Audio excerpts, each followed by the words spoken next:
academics, forest research, and specialized in genetics. Of specialized research is forest and pop. Dr. Ginwal has published several research that was award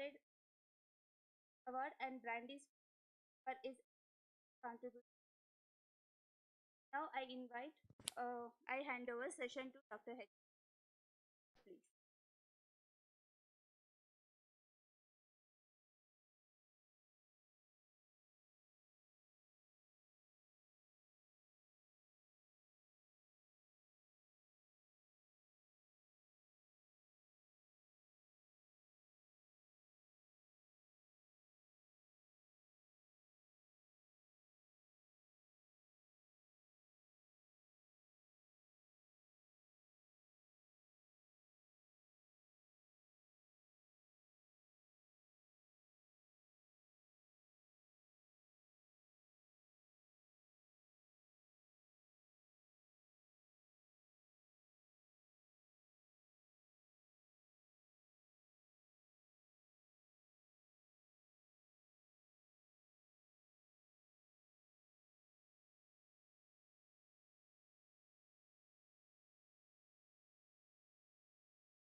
Key challenges on forest landscape management and its integration with the.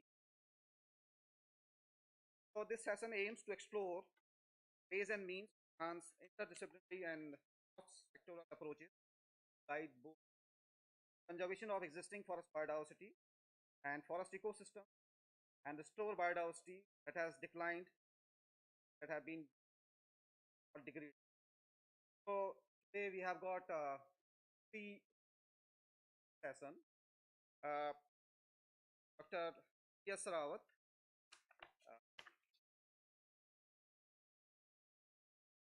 about the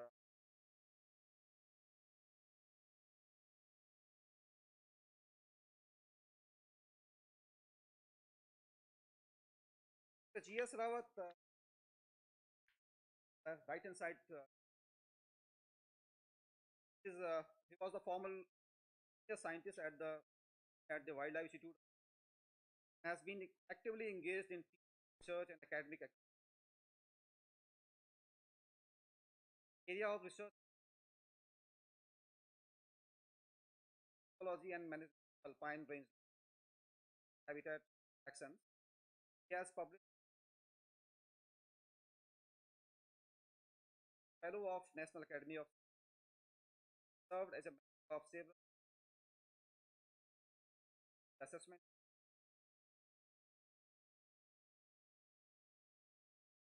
and alien. There is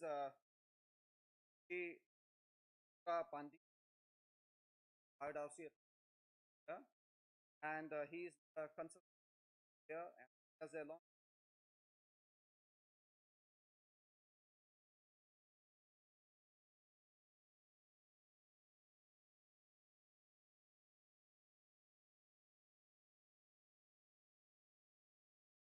And third speaker with us is young researcher Aditi Mitra, and Aditi PhD scholar at the G1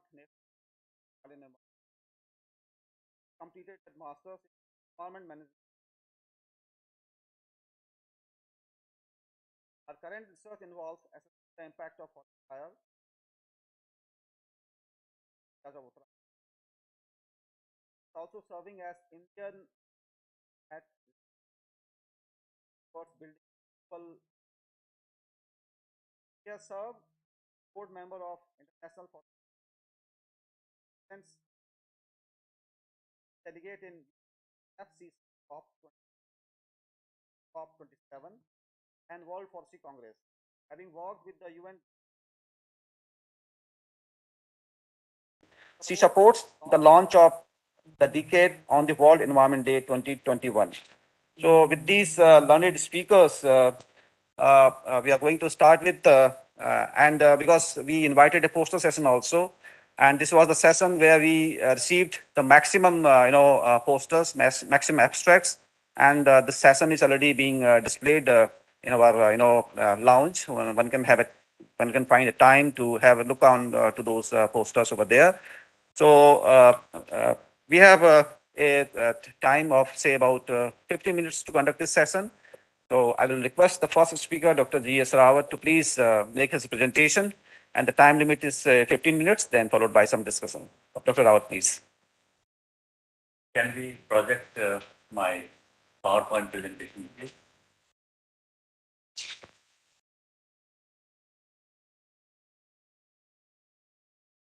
Can you speak from here, or I can speak from here only, and you can go there also. No problem. Okay. You can speak from here, or I can go there. So,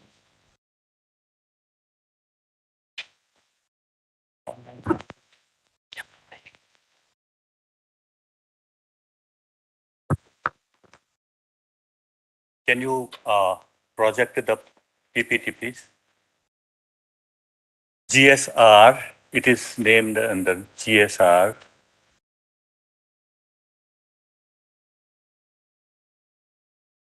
That's it, yeah. Thank you very much. Very good morning.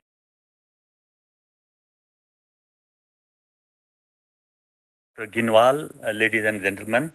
I'll be talking about the approaches to restoration of degraded forests fragments in the Northeast India.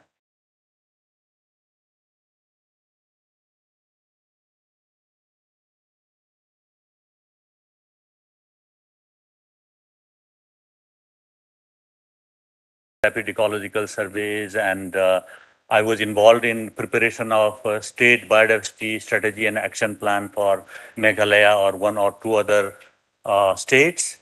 And I have spent about 10 days in a jhum field, in a remote field of a jhum cultivator in Mizoram. So that inspires me to talk about this particular topic.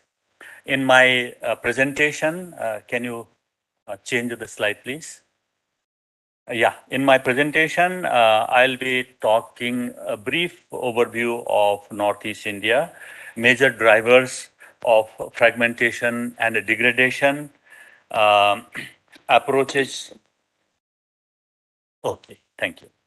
Approaches to restoration of forest landscapes, broad principles of restoration of forest landscapes, area specific strategies, possible strategies, and a brief way forward.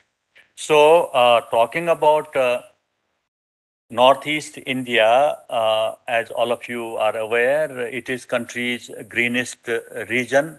The region as a whole supports one fourth of India's forest cover. It encompasses two global biodiversity hotspots. One is the Indo-Malayan region in the lower northeastern hill states, and another global biodiversity hotspot is the Himalayan region, represented by Sikkim and Arunachal Pradesh here. Of course, entire Indian Himalayan region or entire Himalayan region is considered as one of the global biodiversity hotspots. Northeast India is particularly known for its wonderful, paleo geography or paleo history, as it is considered as the cradle of angiosperm evolution. And the new discoveries of plants and animals continue. In fact, the highest rate of new discoveries of flora and fauna is from Northeast India as of now. It is considered one of the Vavilov's center of origin of croplands. It has rich agrobiodiversity and farming practices. It also has very rich biocultural heritage and traditional knowledge related to use of flora, fauna, agrobiodiversity, and so on. And most alarmingly, it is also one of the vulnerable areas of deforestation, degradation, soil erosion, and so on. And of course, I'll not dwell much on the its biodiversity as it's well known, and but the traditional culture and knowledge and the traditional biocultural heritage I was already talking about.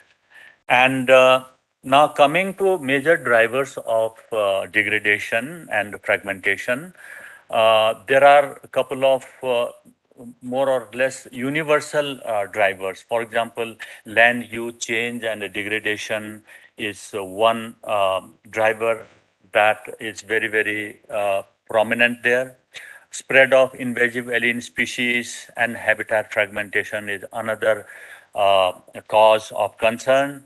For Northeast, particularly shortening of zoom and the distortion of traditional zoom agriculture, and some other changes in zoom are another issues, and they lead to changes in biodiversity and ecosystem services. And of late, expansion of commercial plantations, mining, and illegal logging, they are another important drivers. They are causing big threat to the biodiversity.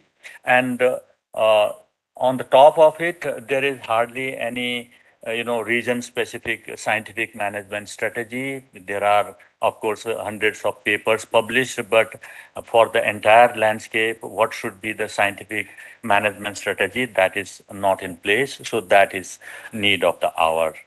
It's not that for the first time we are talking about restoration and conservation of biodiversity in North India, Northeast India. A large number of scientists and foresters have been talking about it. For example, our India's National Working Plan Code of 2014, it has strongly recommended sustaining biodiversity and ecosystem services through better management, valuation, measurement, conservation, and restoration. So that applies to Northeast India because that is important for not only for environmental stability but also biodiversity conservation, eco restoration, and socio-economic benefits of the local people. A large number of programs and initiatives by different state governments, international agencies, central government have already taken place in Northeast India, but the focus have been piecemeal and cumulative impact has not been very encouraging. In fact, people say about Northeast India that it has a beautiful stage in the form of green cover, but the actors are missing because the traditional hunting practices, a lot of killing of animals, and the meat eating habit of people in Northeast India is has been a major concern. Of course, things are now changing rapidly, and we see that youth in Northeast India, they are taking proactive role in conservation. So, eco-restoration of forested landscapes is need of the hour, and it not only ensures the human well-being in the region, but also maintaining ecosystem services. Eco-restoration also aligns with India's target of maintaining forest cover. You might be aware that India has set a target of achieving one third of its geographical area under forest cover by 2030. And for the Himalayan region, there is a target of making it two-third. So it is only Northeast India that has the scope of achieving that kind of target. And of course, India's biodiversity strategy and action plan, which Dr. Sundara Pandey will be talking a little later, our national Green India mission, national mission on biodiversity and human well-being, and so many other missions are also connected with the forest restoration, landscape restoration, and it is also, connects with the international commitments of India, including Sustainable Development Goal 15, UN Decade on Eco Restoration 2021-2030, Global Biodiversity Framework recently signed the framework that talks about 30 by 30 target, meaning 30% of the degraded forests or degraded habitats will be restored by 2030. That is a very ambitious plan. And of course, Paris Agreement on climate change, Bonn Challenge, all those commitments are there on part of India.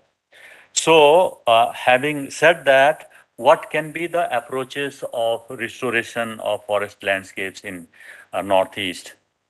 First and foremost, we feel that the holistic conservation approach that builds on the interlinkages between several ecosystems, interfacing with each other, and coordination between sectors and actors.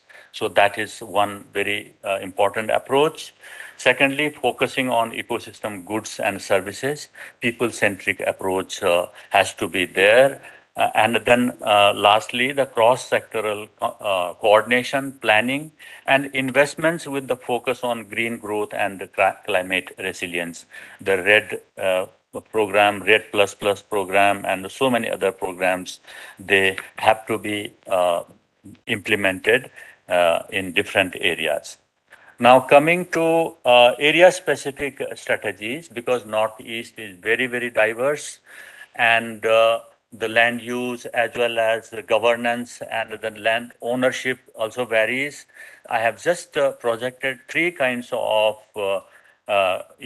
forest land uses here, where some restoration programs can be there. For example, the first example is the buffer zones and eco-sensitive zones of protected areas. As you know, in Northeast India, except in Arunachal Pradesh and some one or two other states, much of the land belongs to the local communities. But wherever government has established protected areas, in and around those protected areas, there has to be a stakeholders forum and close cooperation between the local people and forest department for the participatory landscape restoration planning, for identification of critical biocorridors, biologically significant areas, and biodiversity hotspots. Because much of, like many states, the protected areas are very small in size. That too, local people may or may not respect the sanctity of the boundary and so on. So the local people's support would be must. Then, wherever possible, controlling and management of invasive alien species. At least 6, 7 of the worst invasive species are spreading in many areas. Nature-based ecotourism, reconstructive and regenerative restoration wherever possible. Those are the approaches in such areas. And uh, thankfully, in recent years, many local bodies and community-based organizations are coming forward. For example, one community called Singchung Bugun community, they have established one small, community reserve, and they have also bagged the National Biodiversity Award for restoration and for protection of the local biodiversity. In Nagaland, there is a Lemsa Chenlok organization that has also been given a national award for initiating community-based biodiversity conservation. So there are quite a few good examples here and there. They need to be replicated. Arunachal Pradesh has also done a very wonderful, they have passed, the state assembly has passed a wonderful bill recently that is to do with the protection of critical watersheds and catchments, which is a new initiative in the region. So they also need to be replicated. Now, coming to another type of landscape in the area is the landscape dominated by jhum cultivation, what we call jhumscapes, where traditional jhum practices have so far, yes. Okay. Yeah. Yeah. Okay. Okay. Sorry. I think it got jumped. So this is the one. So Zoomscape uh, is basically I'm talking about the traditional cultivation of zooms, which were a large number of traditional crop varieties, including millets. As you know, this year government of India is taking a lead in reviving the millet cultivation. So millets, local crop varieties, all those things, along with the young cereal stages or zoom fallows, which are also housed for several species which occupy the young or early cereal stages. So the mosaics of different successional stages, they also could be, conserved along in the larger landscape, and that combined with agroforestry or horticultural or agri-horti silvicultural models could, in totality, they could conserve the biodiversity.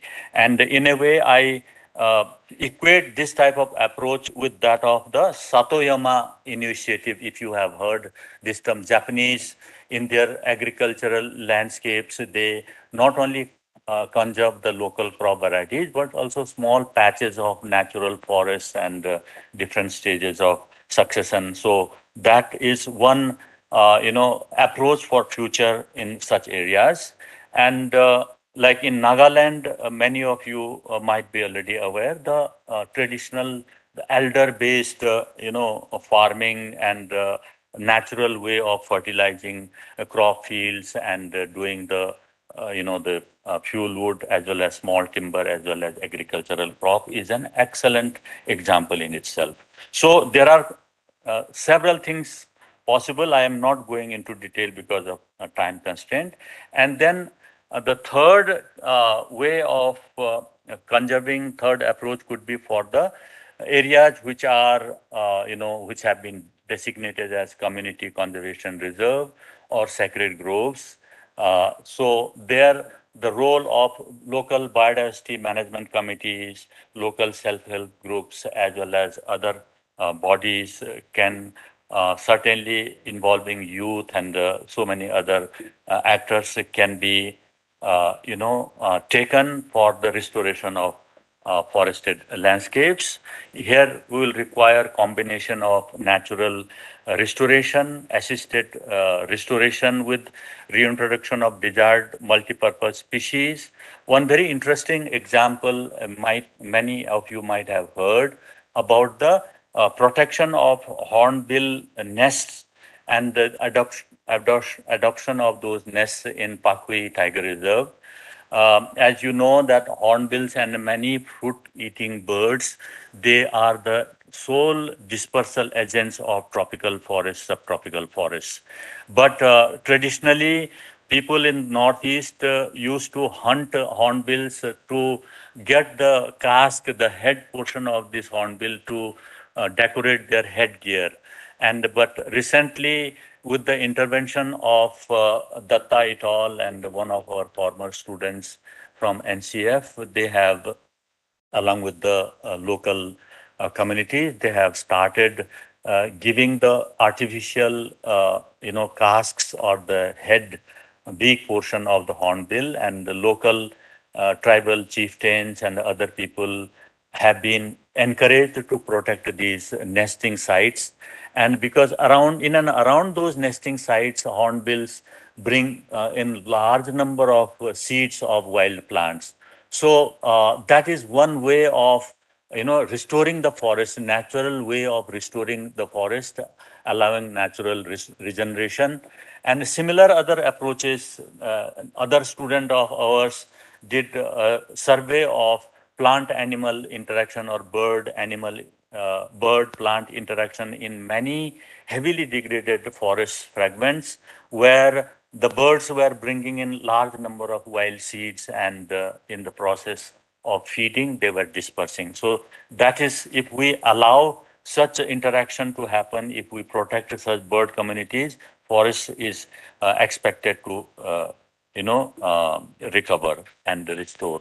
So those are a few three case studies I have presented here, and broad principles if you take for the restoration of forest landscapes, uh, the the global partnership on forest and landscape restoration in 2013 came up with 10 very important principles of landscape restoration. I have sort of modified it to to integrate with the Northeast India, and they are more or less same. But quickly, I can just tell that first principle is definitely adaptive management. Aligning with the local customary laws, culture, and traditions. Then improving livelihood and income generating opportunities with the landscape restoration, graduating from afforestation to reforestation. That is what we strongly feel, because afforestation and just a plantation of a few species doesn't really end up in the restoration of forests there. So we have to do something more than that. And then land use policies based on ecological principles and assessing the land suitability.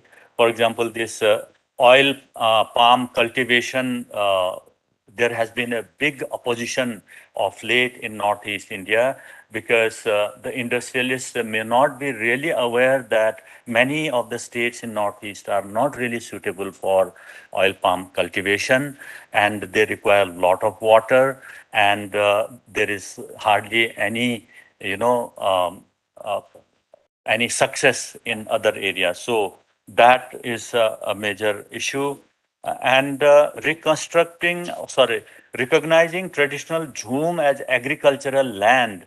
This is where inter-ministerial coordination between agriculture ministry and forest ministry, that also they need convergence, because there is always a contradiction, and local people are also not very happy about it.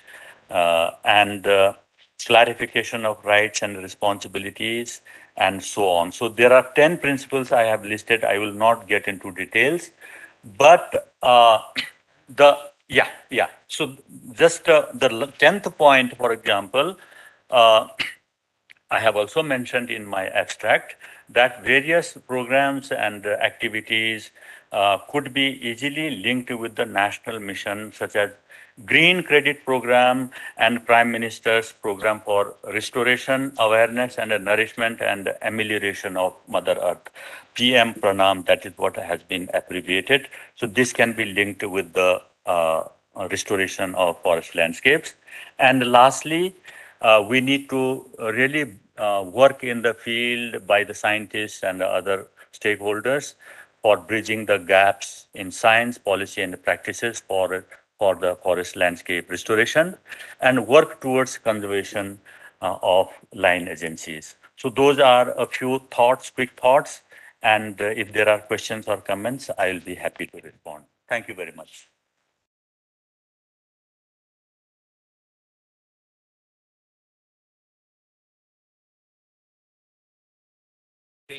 On forest landscape restoration, particularly in the northeastern part of our country, which is a very, very important area. And you have also given some strategies that how this can be achieved with the interventions or with the involvement of the local peoples. I think, sir, because of the time constraint, we'll take up some questions at the last in some kind of discussion. So with this, I thank you very much for giving your valuable inputs to this session. So now I'll invite Dr. J. Sundara Pandi from the National Biodiversity Authority to make a presentation. And he will be speaking about forest landscape restoration through biodiversity enrichment. Dr. Sundara Pandi, please. Thank you, sir. Good morning to one and all. First of all, I thank Kinwal sir for inviting us, because from National Biodiversity Authority, which is located in Chennai, we don't often get to come here to the Himalayan region. Thank you so much, sir. But our chairperson could not be here because he is held up with some parliament-related matters. So I'm making this presentation. Can we project the slide, sir? Yeah. This is a very, very important conference coming after the adoption of Reports 2020 Global Biodiversity Framework. And in fact, my chairperson told me to congratulate ICFRE putting two important words in this topic. Number one is the intersectoral cooperation. That word never appears in the forestry sector because they always do their work in their own way. But for the first time, they recognize that there are other sectors who can contribute a lot. In fact, I stand before you with an evidence to show that we often say biodiversity conservation is an intersectoral subject, interministerial subject. For example, there are evidence to show that. For example, under the biofuel process, we identified that there are about 116 schemes, 24 ministries and 29 departments have biodiversity related conservation. It's not only the Ministry of Environment and Forest, Agriculture Ministry, Ministry of Earth Sciences. It goes up to Department of Space. For example, all our forestry maps come from the Cartosat that is launched by the Department of Space. They also spend a lot of money for biodiversity conservation, but the word is important, intersectoral cooperation. That's what. And then another important word, which our chairperson liked, is the landscape. How do we understand landscape? For example, foresters understand landscape in a different way. We understand from National Biodiversity Authority, understand landscape in a very different way. It contains many layered interpretation. For example, it has land units. For example, you have forest land, grassland, wetland, land unit. And then what does that land unit give you? It has interconnected ecological processes. And then the third element is the stakeholder. Who are the stakeholders? So I want to address this topic in two parts. The first part is the principal part of it. How do we go about enhancing or enriching our biodiversity? And who will be doing it? The practice part of it. That's where the National Biodiversity Authority's role is coming here. Thank you. Oh, sorry.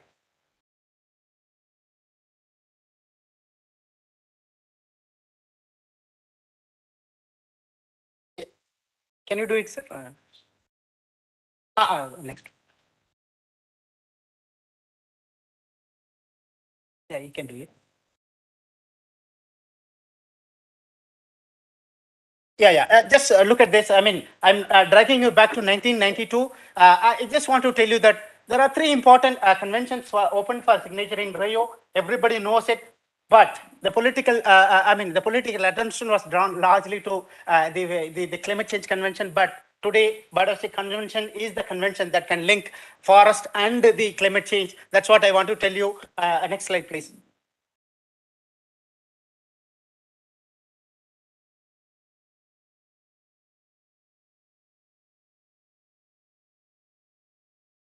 Yeah, thank you. I was telling you about the very recently adopted Kunming-Montreal Global Biodiversity Framework happened in December 2022. It took us nearly 4 years to come out with this particular target of intense negotiations during COVID period. The National Biodiversity Authority of India contributed very immensely to this process because we are an institution established under the Biological Diversity Act as a party to Convention on Biological Diversity. Three targets are very important to this conference. Target 2 directly relevant to the restoration of to this particular conference, and target 3. In fact, I will also add target 1, and the other targets are related as well. But 3 important targets are important for this. The centerpiece of this convention is, we call it as the 30 by 30 deal. Everybody in this conference knows that. Number 1 is the restoration target relating to there is a global commitment to restore degraded lands by 30% by 2030. That's why we call it as a 30 by 30. And then we have a conservation target of 2. And India has already, even before the Kunming-Montreal framework was adopted by the CBD, India has already joined the High Ambition Coalition. It is signed by our, the right side is R.P. Gupta sir, who was our former secretary MOFCC. And the bond challenge is known to everybody in this room. I just want to tell you that the Kunming-Montreal Biodiversity Framework takes into account all the IBBS-related assessments that happened. Some of you who are following the Intergovernmental Science Policy platform will understand that the IBBS is an equivalent to IPCC or the Climate Change Convention. And in fact, I want to tell you that the driver of, it explicitly recognizes land degradation and land use chase as a fundamental to the biodiversity and ecosystem services laws. That's why target 2 is very important. So this framework is very important from, so basically from ecological degradation, we have to move to ecological restoration and connectivity. There are a lot of efforts, ongoing efforts in India. For example, I would say, apart from the protected area network that was declared under various Forest and Wildlife Act, we do have under the Biological Diversity Act, there is a provision to notify biodiversity heritage sites that talks about ecological connectivity under Section 13. In fact, we have nearly 36 sites today notified in 15 states of India. And the other important initiative of National Biodiversity Authority and the ministry is the identification and declaration of areas. We call them as OECMs. There is a limit to how much we can bring areas under protected areas. So there are other avenues explored like the OECM. These are documents that are prepared and it is readily available in the NB website. So you can just download it, or I will share it with you as well. Now I will skip this because you all know about the pollen challenge, but we always look at the global biodiversity target, ICFRE biodiversity target.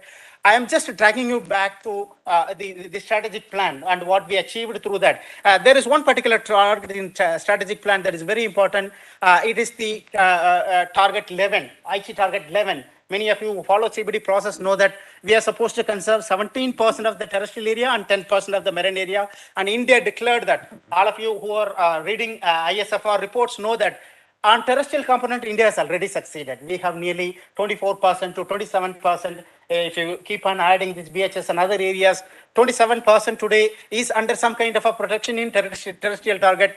And then in the marine target, we are far lagging behind. That's where I'm just putting this. And there is one more target that India has achieved is the operationalization of Nagoya Protocol. They correspond to 6 and 9 of the national biodiversity targets. I'm saying that there are the IT targets were not largely met. Why? Because they were largely qualitative targets. If you read those target guidelines, you'll understand that environmental awareness, how much, to what percentage, what is the age group that we can cover, and then ecosystem, for example, biodiversity evaluation and poverty alleviation. These are some of the areas India has made some initiatives here and there, but we are not having some comprehensive idea as to how to achieve a particular target. That's why this particular decade on ecosystem restoration assumes significance, and it not only talks about restoration. The third point is very important. We need to create job as well. Restoration for what purpose? That's the key important thing. And some of you following our government scheme like NREGA will understand that nearly 50% of the funds allocated under NREGA goes for NRM component. That is roughly per annum we will be spending about 40 to 50,000 crores. That's the huge amount of money that we are spending. I'm just rushing. This is known to everybody. This is adopted from IUCN. We do have some models created. I will show you some other models also to understand how to go about doing this landscape restoration.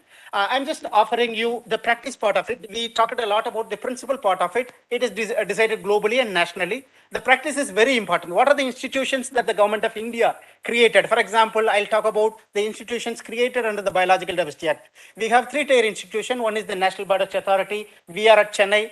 We are the nodal agency for the entire government of the whole of the India. And then at every state level, we have the state biodiversity boards. Today, all the states and union territories have their state biodiversity boards, union territory biodiversity councils. And today, we have nearly 99% of the local bodies in India have already established biodiversity management committees. These committees are they have different capacities. People have different capacities. These committees are also should be made use of to us and when you talk about any implementation or practice. And the other word I was telling, intersectoral cooperation, I take it as a convergence. Unless you do convergence work like NREGA, for example, if you don't tap into NREGA funds for forest landscape restoration, where are the funds going to come from? I really don't know, but that's what I mean to say, that convergence has to be explored, and that's why this conference is very important. I'm just saying that there are a lot of constitutional provisions also. For example, PESA, everybody knows that. Under the PRA, Panchayati Raj institutions, there are a lot of subjects dealt by the PRA institutions. For example, you look at the second point, land improvement in implementation of land reforms, land consolidation, and soil conservation. There cannot be a better topic, better work than this for forest landscape restoration. I'm just saying that these are all some of the areas of work that convergence and intersectoral cooperation should be explored. I will talk about a particular institution called, many of you may be aware of, JFMCs, ECDs and village forest councils, but biodiversity management committees are statutory institutions established under the provision of Biological Diversity Act. And there is a very well structured there is a structure given in the biological diversity. Say biodiversity management committee can be established at any level that you can think of. Even in any forest landscape, you can always adopt a particular resolution and they can adapt this. That's what I want to say here.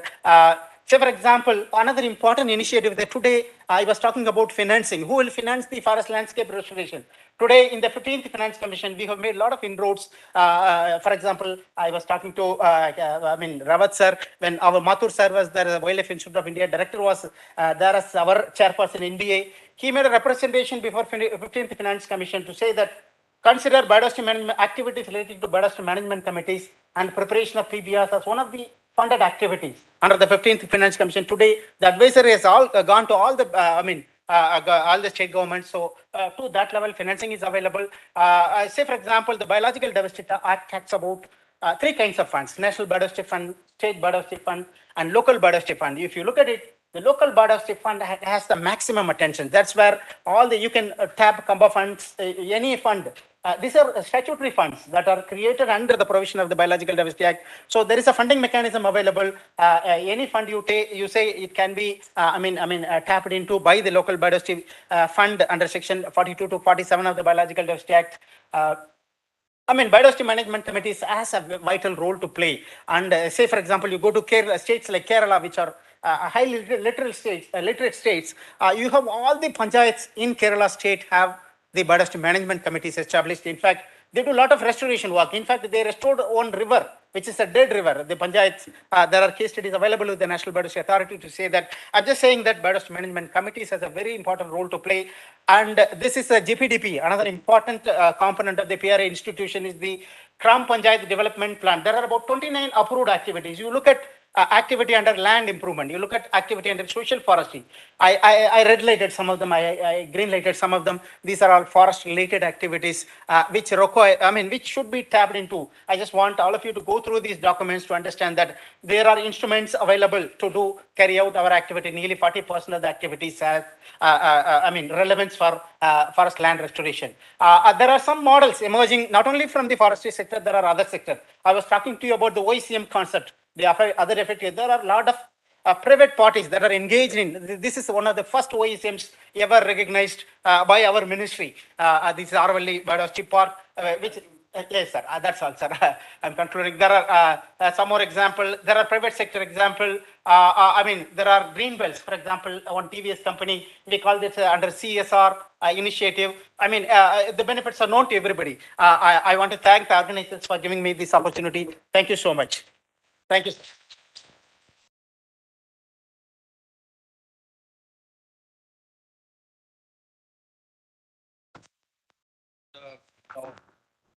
The National Biodiversity Authority, which is the apex body in our country, which looks after the biodiversity enrichment programs and its conservation protection programs. So you spoke about the ecological restoration through biodiversity enrichment, and if there will be any questions, we may take it at the last. Thank you very much. Now, next speaker is Ms. Aditi. So I'll request her to please make her presentation.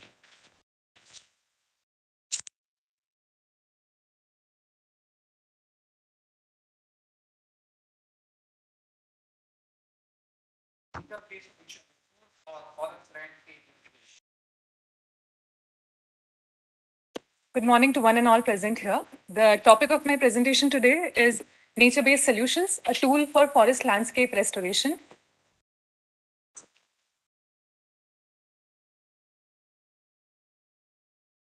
Here's the basic outline of my presentation, where I'll be talking about the role that the nature-based solutions play towards the forest landscape restoration and how the involvement of the local communities can be beneficial, and also some of the case studies in this region of Uttarakhand. So starting with what are the nature-based solutions? So they are the actions to protect, sustainably manage, and restore natural or modified ecosystems that address the societal challenges effectively and adaptively, simultaneously providing human well-being and biodiversity benefits. So according to a World Bank study, the nature-based solutions, they have a potential to provide 37% of the mitigation needed until 2030 to achieve the targets of the Paris Agreement. And the nature-based solutions, they offer a way of addressing the climate and biodiversity crisis in a synergistic and cost-effective manner. the forest landscape restoration. So in 1999, WWF and IUCN, they began examining on the role of the higher quality forest landscapes and how they could meet the human needs and biodiversity conservation and also provide ecosystem functions for all life on Earth. Hence, later they came up with the forest landscape restoration and defined it as the ongoing process of restoring the ecological functionality of degraded and deforested landscapes while enhancing the well-being of the people who coexist with these places. So here I'll try to bust some myths regarding the FLR. So FLR, it's not just about planting trees. It's about prioritizes both biodiversity conservation and human livelihoods. It is also about using land sustainably in a variety of ways, such as planting new trees, protecting wildlife reserves, regenerated forests, ecological corridors, etc. And FLR, it's not one single restoration formula. It is tailored according to the local needs. It relies on the stakeholders to identify the objectives of restoration and to draw on the latest science, best practices, and traditional and indigenous knowledge and choose intervention types. And FLR, it's not an end in itself, it's a continuous process which seeks to regain, improve, and maintain a degraded or deforested landscape's vital ecological, social, and economic functions. So, how the nature-based solutions can serve as a tool for forest landscape restoration? There are a range of approaches, including reforestation, which is planting trees on degraded areas or expanding the forest areas or maybe on the previous agriculture landscapes. Next is agroforestry. It involves integrating trees on the agriculture landscapes and to create more sustainable and productive land use systems. It can also provide economic benefits such as timber and non-timber forest products and contribute to the sustainable livelihoods. Forest landscape management, they involve sustainable management of the forests, existing forests to enhance the ecological, social, and economic benefits. Ecological restoration, it involves restoring the ecosystems to their natural or historical conditions using range of techniques such as planting trees, native tree species, controlling invasive species, and restoring hydrological regimes. Green infrastructure, it involves using natural or semi-natural ecosystems such as forests, wetlands, and green roofs. It can be used to restore degraded landscapes and enhance their social and economic benefits. The impact of the nature-based solution on the local communities, they are severely benefited by the nature-based solutions, such as they increased economic opportunities, improved food security, enhanced resilience to climate change, improved health, increased community participation, socio-economic benefits through livelihood generation, and lastly, curbing out migration. So we are in Uttarakhand state and the Kumaon district of Uttarakhand, it faces lots of out migration situations. So nature-based solutions can be a means to serve as to curb this out migration by providing them livelihood opportunities and increased food security, etc. The FLR plays a crucial role in biodiversity conservation, climate change mitigation, and sustainable development. So the forests, they are among the most biologically diverse ecosystems and they provide habitat to the countless number of species of plants and animals. So restoring the forest can be a means of conserving biodiversity. The climate change mitigation, forests play a crucial role in carbon sequestration. So enhancing the forest cover and restoring the forest ecosystems, it can serve as a tool for mitigating climate change. Sustainable development. The FLR, it aims to restore the forest landscapes in a way that it can promote sustainable development by balancing social, economic, and ecological objectives. By restoring the forest ecosystems and enhancing the ecosystem services, the FLR can provide sustainable livelihood, support economic growth, and reduce poverty. The benefits offered by FLR, they are ecological, social, and economic benefits. The ecological benefits can be by providing the restoration and recovery of the degraded habitats, supporting the regeneration of the native plants and animal species, and enhancing the provisions for ecosystem services, such as water regulation and erosion control. Social benefits, it can support the sustainable livelihoods, improve human health and well-being, promote cultural values and traditions. Economic benefits can be by supporting sustainable livelihood practices, generating income from ecosystem services, and promoting sustainable development. For example, the restored forests, they can provide timber and non-timber forest products, which can be a means for livelihood and poverty reduction. So these are examples of some of the case studies which involved nature-based solutions for FLR across the globe. So the Atlantic Forest Pact in Brazil. The Atlantic Forest, as we know, it's the most biodiverse and threatened forest in the world. And the Restoration Pact is a collaboration initiative between the government and the NGOs and private sectors to address, to restore the 15 million hectares of degraded forests by 2050. So far, by the involvement of the nature-based solutions, they have been able to restore more than 800,000 hectares of landscape. The Bond Challenge in Ethiopia, the Community Conservation Resilience Initiative in Cambodia, the Trees for Global Benefit Program in Uganda, and the Northern Range Land Trust in Kenya. These are some of the other examples of the restorations where the nature-based solutions have played a very important role. Here I will try to just talk about one of my personal experience at Camp Habiba, which is in Egypt.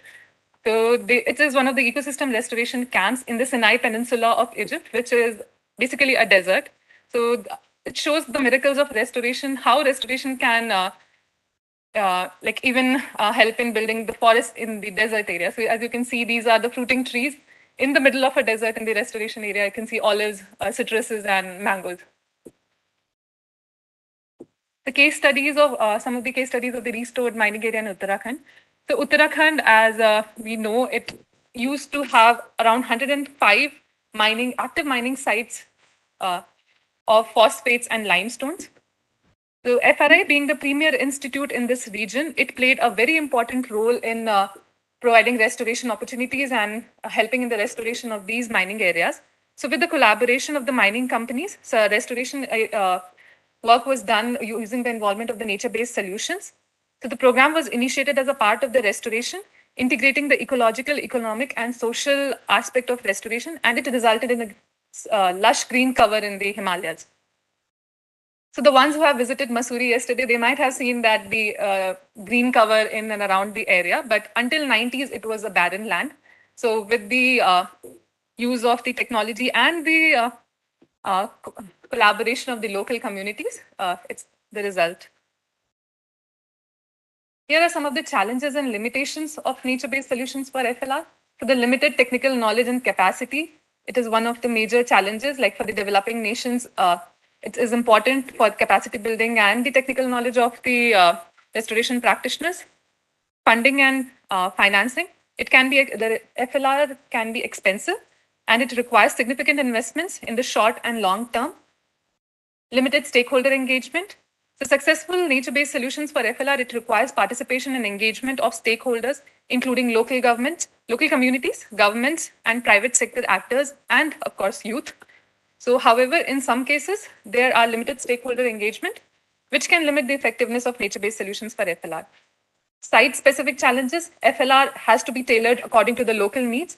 So it can possess some challenges for the degraded some challenges, like it has to be generalized according to the local context. Slow rate of ecosystem recovery. So nature-based solutions can help to restore ecosystems. However, the recovery can be slow in case where the soil fertility is low and has limited natural regeneration. And the lack of policy support is another reason, another challenge and a limitation. So here are some of the recommendations for promoting nature-based solutions for FLR. Strengthening the policy and institutional frameworks. So development of the policy and institutional frameworks that promote nature-based solutions for FLR, it's very critical. And this can be done by providing legal and regulatory frameworks, creating incentives and rewards for nature-based solution implementation, and ensuring the nature-based solutions are integrated into national, regional, and local policy planning mechanisms.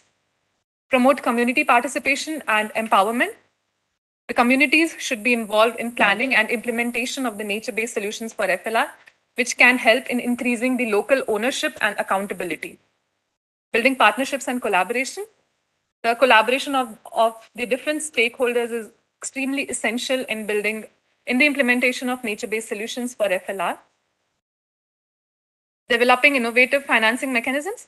So innovative financing mechanisms, they can help in the investment of the nature-based solutions for FLR. And this can be done by creating public-private partnerships, developing carbon markets, and providing grants or loans to support nature-based solution implementation. Overall, promoting nature-based solution for FLR, it requires a multifaceted approach that involves collaboration, community participation, institutional support, and innovative mechanisms. And it is extremely crucial for achieving the global biodiversity, global sustainability goals. Nature-based solutions, they can help to mitigate climate change, conserve biodiversity, improve water security, and sustainable development. It is a call to action to collaborate and invest in the nature-based solutions for FLR. Thank you.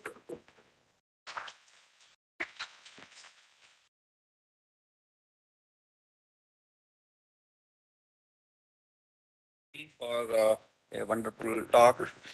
And lastly, you emphasized on the nature-based solutions involving indigenous local peoples and the local communities and using the traditional methods for restoring the ecosystems.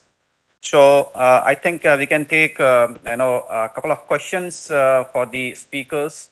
So if there are any interventions from the audience or if there are any questions from the delegates, they can be directly addressed to the respective speakers. So we have only limited time for that. So Dr. Jagdish Chandra, sir, please take the mic.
You have to mention whom you are addressing the question. My question is, that's a very heterogeneous landscape, right? With sometimes small patch of forest, then agricultural land, agroforestry. So my question is, how you relate a zoomscape with a forest in terms of a definition of a forest. So are there a criteria, some sort of set that how much tree cover should be there in a per hectare unit of land? Thank you.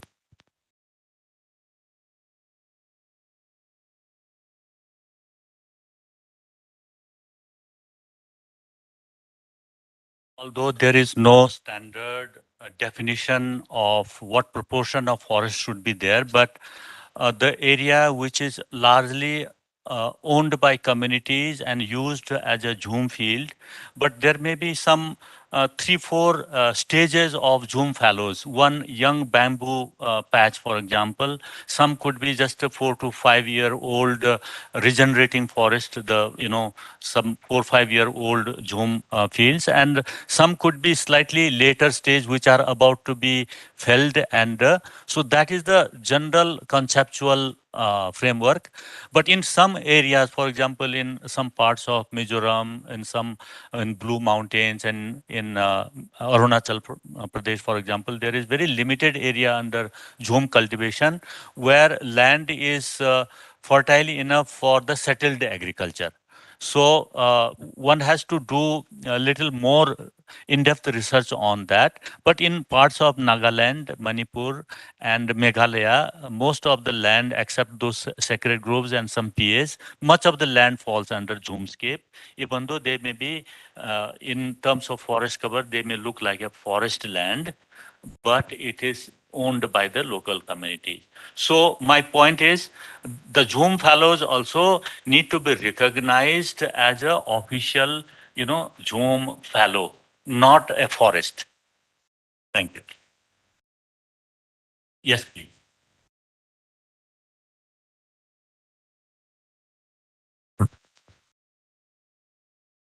Thank you. Thank you. The when we talk about the BMC, the Biodiversity Management Committee at the local level, the role of the community is very important. And what I found that the capacity building of the community is very important factor that plays a great role in making the biodiversity register, we call it. And as far as the NBA is concerned, my only request is that the capacity building of the community is to be taken at the very, very, very prime importance, and something should be done for the capacity building the community as far as the local level is concerned. And though the state biodiversity boards are there, but the NBA at Chennai should also take some role on that. Thank you.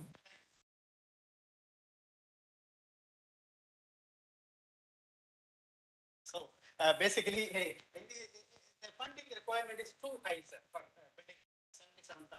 In fact, I want to tell you, sir, from 2015 onwards, we have the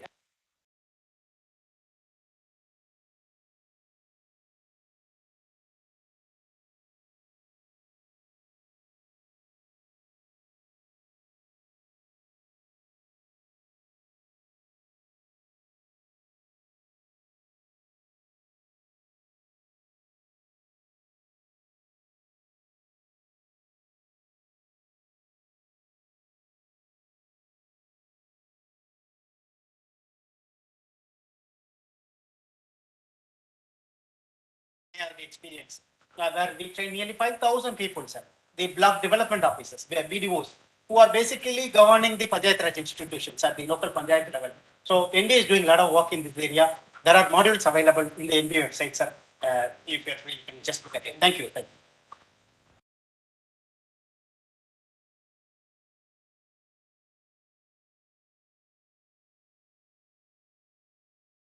More questions. I think time for the break also.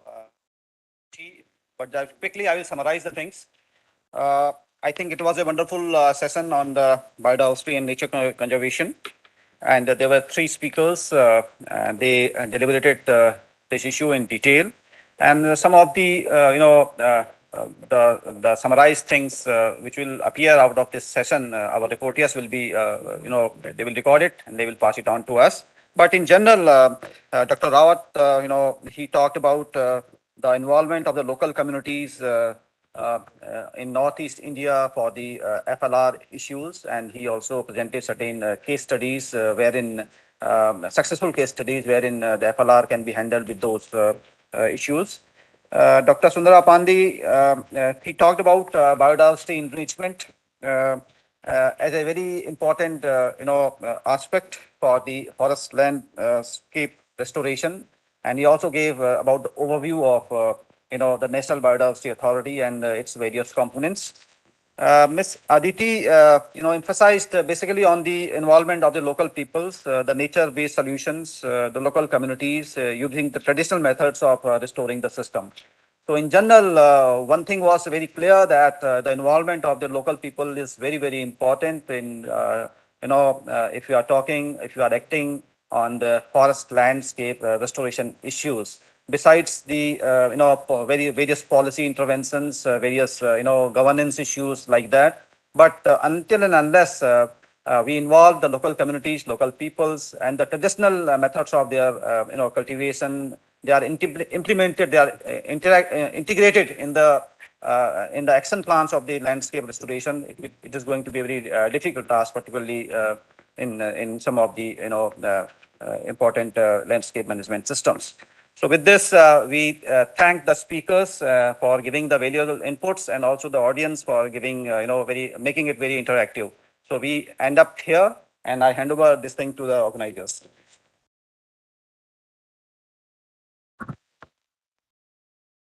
Present mementos to our lead speakers as a token of gratitude and appreciation. Please, sir.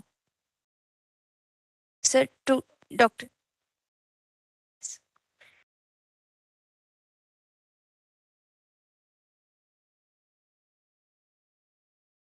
Dr. Jairam Saundarpandi, sir.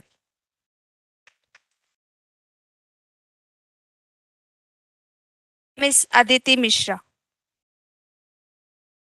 Um, at the same time, I request Dr. Michael Klein to present memento to our session host, Dr. H.S. Kinwal, for hosting the session. Thank you, sir.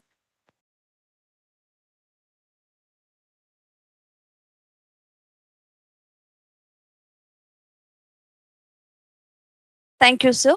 Now, I have a small announcement. If any international IFRO members wants to pay their registration fee, they can proceed to registration desk in near ICFRE auditorium, and we are going to have a break for tea, just a short break, and we will assemble here at 10:30 for our second technical session.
the session is Governance Issues and Stakeholder Engagement in Forest Landscape Restoration. And we have Dr. Handel from St. Louis University as session host. Welcome you, sir. And here is a brief introduction about our session host today. Dr. Hanel is a professor of silviculture at Forest Ecology and Management Department in St. Louis University. He has over 40 years of experience of research and teaching at SLU. His research field is boreal forest growth and yield, silviculture and peatland forest management. He is working with international organizations also like International Peatland Society and IUFRO. Welcome you, sir. I hand it over to you to continue with the session. Thank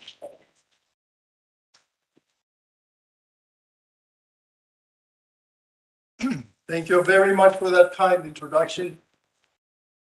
And again, good morning to you all and welcome to this second round of sessions in our symposium. We have now almost 1 hour for our session with the governance issues and stakeholder engagement in forest landscape restoration. I've already been introduced, I wasn't prepared for that, but my name is Björn Bonell. I come from the Swedish University of Agricultural Sciences, and we are fooling the broad people by abbreviation SLU, which might cause some other solutions, but it is the Swedish University of Agricultural Sciences. So, but I have to admit that I was not the one who initiated and planned this session. No, that was done by Dr. Purabhi Bose. She comes from India, but right now since a couple of years back, she's working in my university in the very south of Sweden. Unfortunately, due to some unexpected events, Purabhi couldn't make it to be here today. Still, her thinking permeates and forms the session by pointing out government challenges with forest landscape restoration, such as who is included, who is not included, who makes the decision, and the decision, of course, impacts where to restore and how. In brief, governance by whom, and how are all stakeholders engaged. Now I shall congratulate you all who have chosen to come to this room, because Purabhi has contributed to engage two very experienced and dynamic speakers to our session to set the stage for our discussion later. And I'm very proud to have been given the possibility to introduce the two speakers. And first up is Dr. Steve Makungwa, who is a senior lecturer and scientist in forest measurements and modeling with over 25 years of experience at the Lilongwe University of Agriculture and Natural Resources, Malawi. He's the founder and director of the Center for Applied Systems Analysis, a knowledge and learning center focused on restoration of Malawi's deforested and degraded landscapes. And he's the coordinator of Lilongwe chapter of the Global Landscapes Forum, a digital platform for more sustainable integrated landscape management. For a long time, Dr. Makungwa promotes landscape thinking to contribute to future resilient landscapes in Malawi.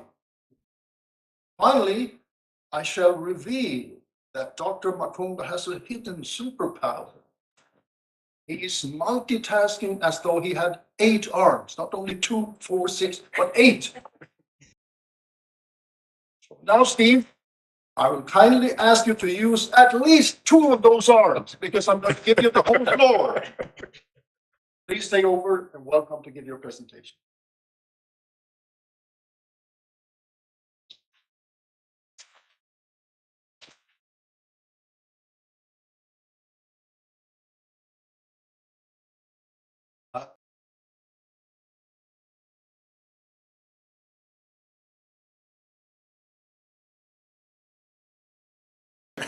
Thank you so much. Yes, my presentation basically is just to share our experience in Malawi with regards to how policies are actually affecting or maybe hindering the progress or acceleration of the forest landscape restoration.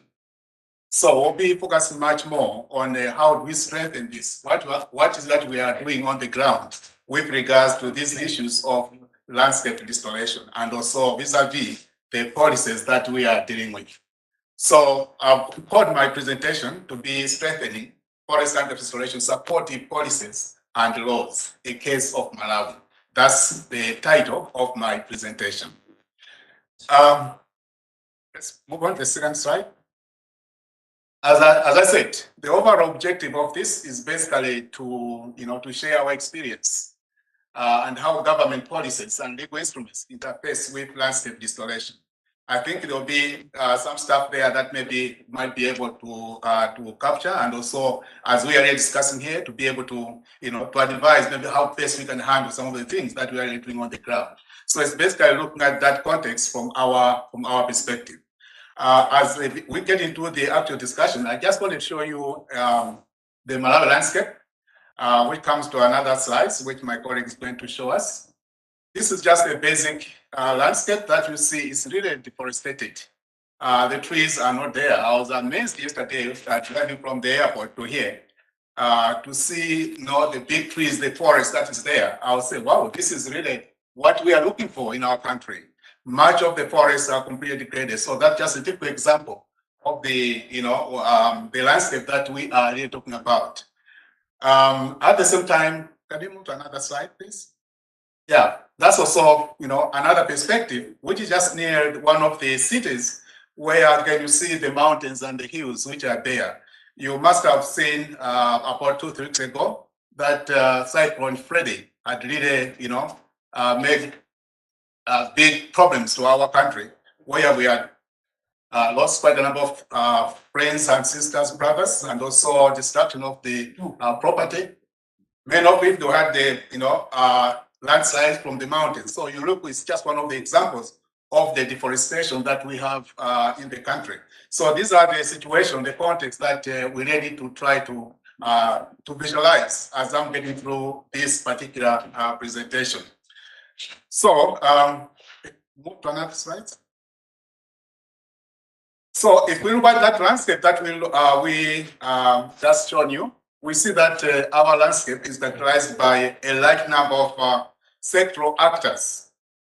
There are actors in forestry, in agriculture, in water, in irrigation, in community services, in health. All these are sectors that are working on the same landscape. And again, you see that all these sectors have got their mandates, and also they've got the authorities over the activity they're doing within those landscapes, which are provided for by the policies and laws which they have. So as they are in that landscape, they have to approach it based on the mandates which they have. And we saw that many of these mandates are really, there are some form of conflicts. And how do we manage all this to ensure that we accelerate the restoration of our landscape? So these are some of the challenges that we have observed as a country. So one of the studies that we did, we analyzed these different policies of these different sectors working on the same landscape. We noted that we had over 30 policies and laws that are all focusing on the same piece of landscape. But how do all these things work together? That was one of the things that we really had observed. So we went further looking at these individual policies and identify what are some of the to see some of the observational characteristics that we observed. And got another slide, please. These are just, you can't read, but those are some of the policies and laws that we really analyze to try to understand our landscape and to see how we can actually bring all this together to strengthen, to enhance, to accelerate landscape restoration on our landscapes. We move on to another slide. So the observation that we had seen after analyzing all this, many of them were really policies related to environment, natural resource management, agriculture, or social provisions, livelihood, and we noted that nearly all of them, there's that policy alignment. There was really aligned closely to FRR principles that we all know about. At some way, one or the other, they are really talking about forest landscape restoration. So we took that as a strength in our policy that we had. So it's not that we have so many of this, but that is a particular section where they are making reference to forest landscape restoration. So we took that as a consolation that we already working within the existing frameworks which the government had put forward. However, when we went into further analysis of this, we noted two other major aspects, which we go to another slide, which the first one is what we call policy gaps, where what was really put in the policies were not exactly what we were able to observe on the ground. So there are real gaps that are contained in the policies and what the actions on the ground. And some of the things that we, after analyzing this, that we had observed was that the way the policies are made was one of the key issues in that they are really based on the current context, the current understanding, the knowledge that's available to us today. But they have to apply for the next maybe 5-10 years where the policy was to be functional. There are so many uncertainties that we are all aware about. And all these uncertainties cannot be taken into the policies or the laws. And some of the laws that we are still using, for example, the forest law, was actually, developed in 1997. And 1997, and this is 2003, we see that many things have changed, but that is still there. So because of that, we see what's happening on the ground and what the law is talking about. There are all those variabilities. They're not the same at all. So that is one of the things that we had actually observed, and something that so maybe something has to be done related to that. And the other aspect is that the laws are oriented towards centralization. A country has, a sector has to have one particular law. But we know FRR, it has to be locally contextualized. The situation is based on the local context where we are in. But this policy is nationwide. How do we expect that policy to enhance the activities that are happening at a local level? So this also, we observe that as one of the major challenges that we are able to see. How do we work this, make sure that the policies really are responding contextual or situations in those respective landscapes that we're working with? And also, most of the policies that we're talking about, they are formulated at a sector level. They are not really something that is connected across the sectors. So it means each sector is focusing again from his own perspective as a water sector. They are not really into consideration regarding what the forest sector, agricultural sector, and whatever. In other words, they just make mention about this, but they are really made by the sectors. But when you are at a landscape, all these have to work together as one unit. But again, these are some of the challenges that we're able to observe when we are really on the ground. And similarly, there's also lack of knowledge or in terms of public awareness about all these policies. They are made at a central level, but the people that are targeted to, they don't have real knowledge about what this policy is all about. And they're expected to implement them. They're expected to abide by them, but they don't have the knowledge. How do we address this for us to accelerate forest landscape restoration?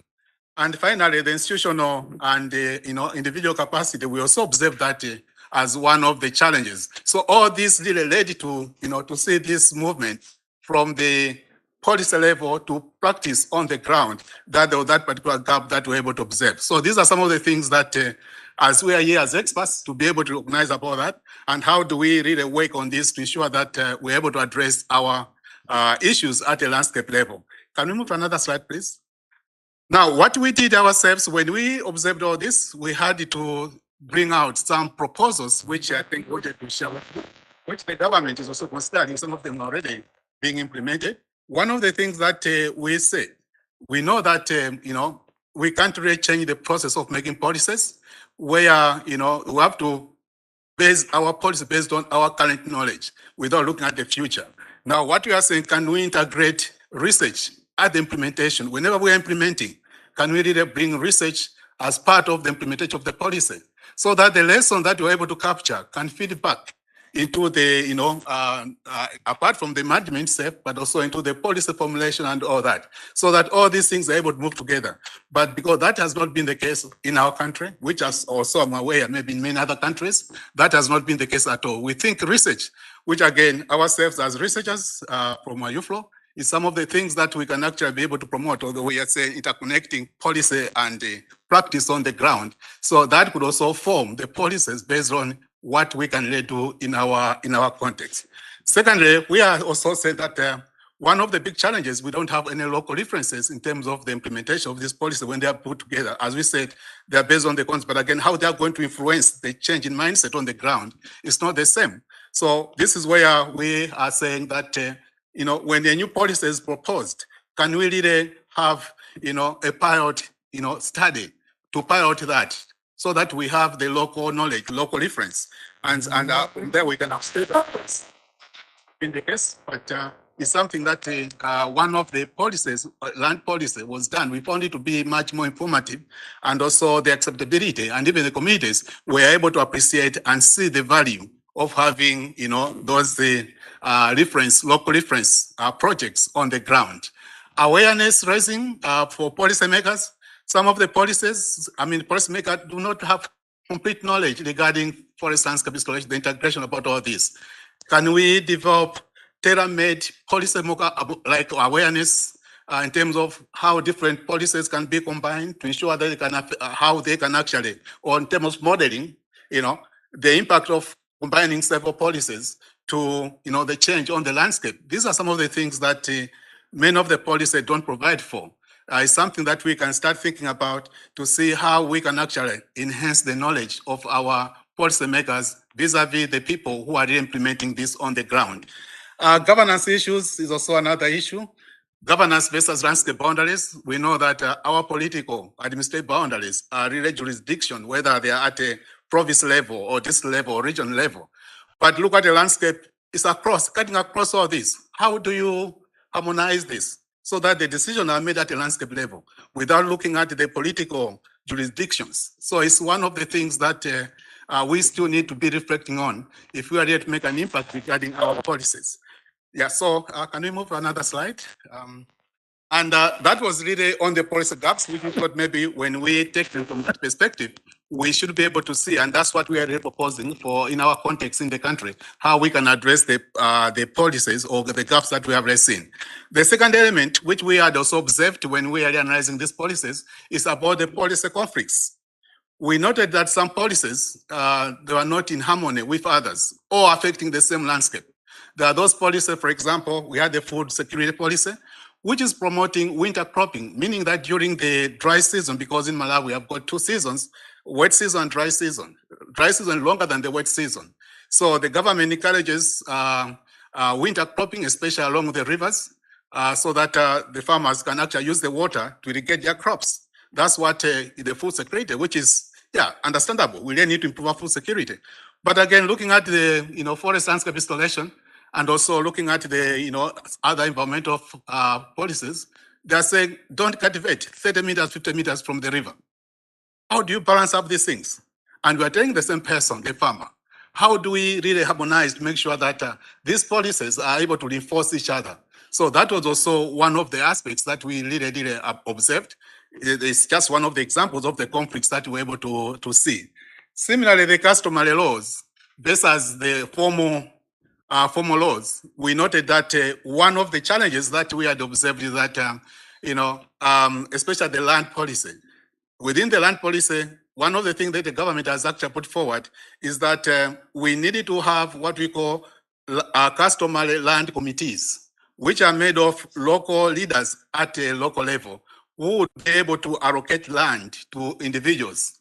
But now at a customary level, what has been happening is that a village head is the one who is the custodian of land.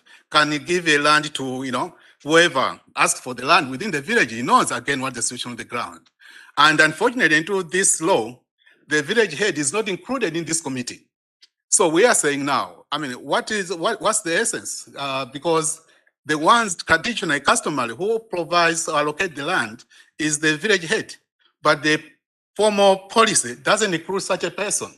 So that is also one of the things that we think maybe we may fail to implement our land policy, which can actually enhance ownership so that people can reinvest more into landscape installation. But these are the things that we really needed to, we are also working on to see how best can we harmonize so that all these things, the local customer laws and the formal government laws, they are working in harmony to ensure that they're able to build resilient landscapes. And then we also noted that our decentralization policies, where now the powers are coming from the central government to the local government, but some powers are still retained by the central government. The forest policy say, okay, if you want to hedge some forest products from the forest, you have to get a license from the forestry, from the director of forestry. That's what the policy says. But the decentralization policy says all these powers should be devolved to the local level. So all these things can be, even issuing of all these are done at the local level. But that's not, the policy still stands. The forest people say, okay, we are using our law. But now, how do we balance up all these things? So these are some of the things that we also observed to be something that we are really focusing on. So what we are proposing, let's move to another slide, is that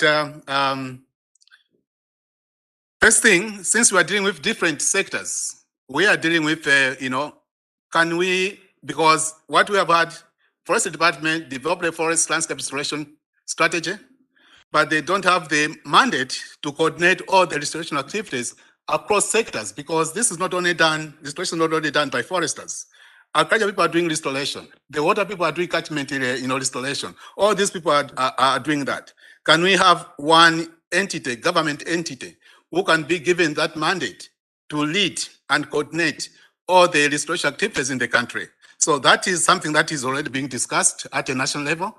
And there's that proposal that, this should be done at a central, not really at a sector level, like Forest Department, but something that is really national, like at Economic Development Ministry, so that they're able to look at all the aspects together as one way to ensure that every individual sector can actually participate into this. There are also aspects of informing or establishing an intersectoral working group where we have different sector representatives where they need to meet more often and share about all these things, their programs, see again interrelationship without really completely destroying, make them to be standalone, but they need to be working together to ensure that that continuous share of information, hybridizing, and be able to say, okay, this is the way we are going to move forward. We think by doing that, it also reduces some of the conflicts, and if they are observed, they can actually find ways and solutions how to ensure that these policies and laws are being brought together and they're all enforcing to ensure we have the resilient landscapes in our country. And there are also issues of reviewing, amending, or repeating some of the policies as we talked. For example, the forest policy, which still gives the power to the director of forestry. Why not devolving the powers to the law? So that's also something that is being, being done to ensure that, that harmonization at the local level. And finally, we are also talking about, the jurisdiction boundaries between administrative boundaries and also landscape. What we are saying, we're not going to say, okay, now dissolve all the district boundaries or political boundaries. That's a non-starter. What we are saying, can we form, what we could call landscape alliances, which will cut across administrative levels. If it is the landscape covers 4 or 5 districts, can we form one, an alliance, which can bring in people from across the, the district boundaries so that they can work as one and be able to form a one unit. If there's an activity, should be looking at the entire landscape as opposed to one single administrative boundary. So these are the things that, not all of those are really under implementation, but the government has received all this with positive mindedness so that they can actually try to look at this in order to be able to achieve, because the country has committed to restore 4.7 million hectares by 2030 under the bond challenge and ICFRE 100. So to get there, it really requires the government to play its role properly in terms of providing proper regulatory frameworks which will enhance the actors, us on the ground, to ensure that restoration is being accelerated. So I think that's the experience that we wanted to share with you from the Malawian perspective with regards to policies and laws and how they intersect with the FLR within our country in order to ensure that we achieve our national goal of 4.5 million hectares. Thank you, Prof. Thank you.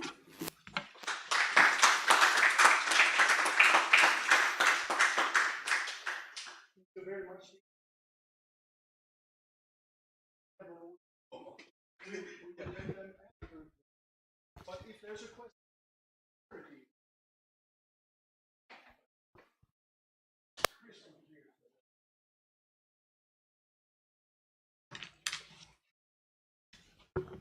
our second speaker is Dr. Mark Broadmeadow.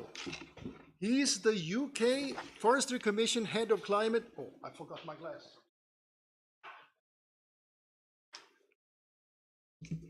I rephrase.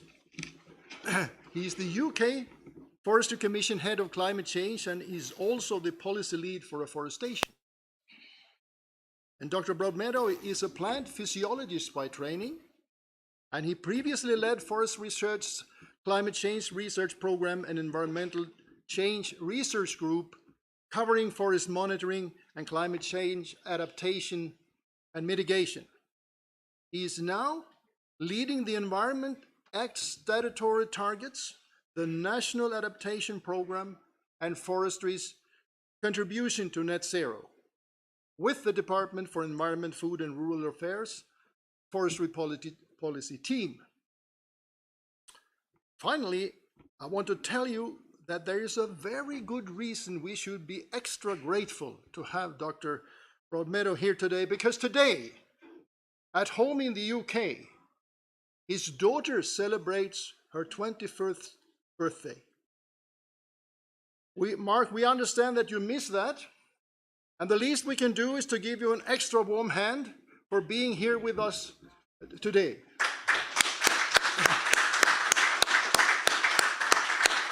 Please give your presentation. Thank you very much for the very kind introduction, but I must correct you. Forestry policy has been devolved to the 4 countries of the United Kingdom, and I can only represent England. So to avoid international incidents, I thought I should clarify that point. Just wait for these slides to come up. But it was really nice to see the presentation from Dr. Makangwa, which has so many parallels with what I'd like to talk about now, from a very different country, a very different context, but looking how the laws and the policies can be applied to an holistic approach to integrating biodiversity and afforestation in forest landscape restoration. Hopefully this clicker works. There.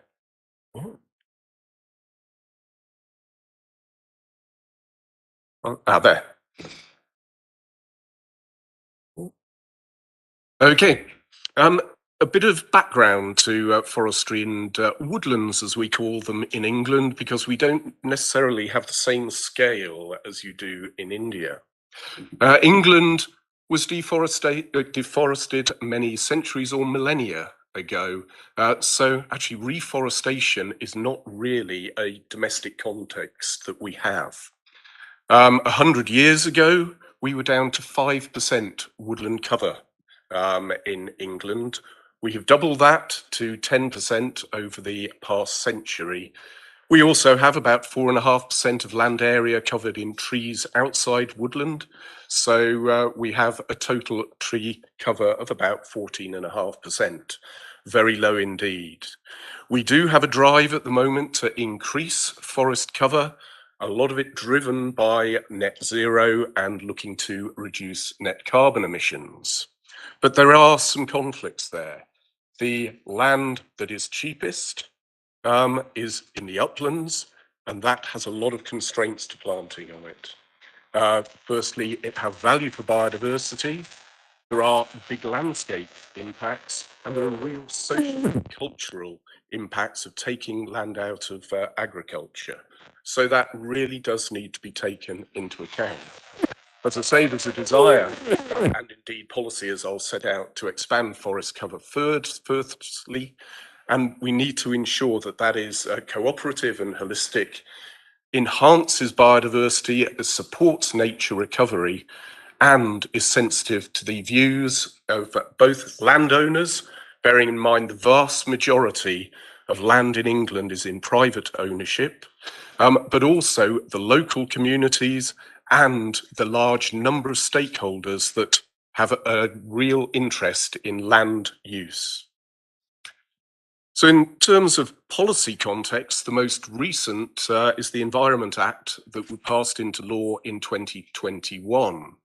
And that required that government set 4 statutory targets, so legal requirements to cover 4 areas of the environment: water, biodiversity, natural resources, and air. It also gave power to set other long-term targets. And at the end of January, 13 statutory targets were set, one of which was to increase tree canopy and woodland cover from 14.5% of land area to 16.5% of land area by 2050. So that is now the law. It's about 250,000 hectares that we will have to increase that by, which may not sound a lot, but in the context of UK land use, it is a very challenging target. There are also a range of targets associated with biodiversity, including restoring or creating more than 500,000 hectares of wildlife-rich habitat outside protected sites, and also to halt the decline in species abundance by 2030.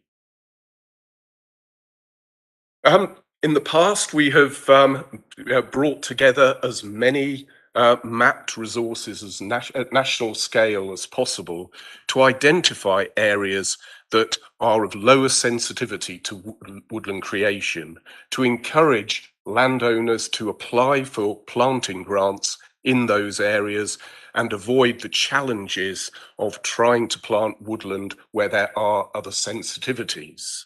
So the types of spatial layers that we have brought together identify semi-natural habitat, which is protected by law, protected sites, again protected by law, deep peat soils, priority areas for upland breeding waders populations, nature reserves, our best and most versatile agricultural land, protected landscapes, and of course existing forest, as you can't plant trees on top of a forest.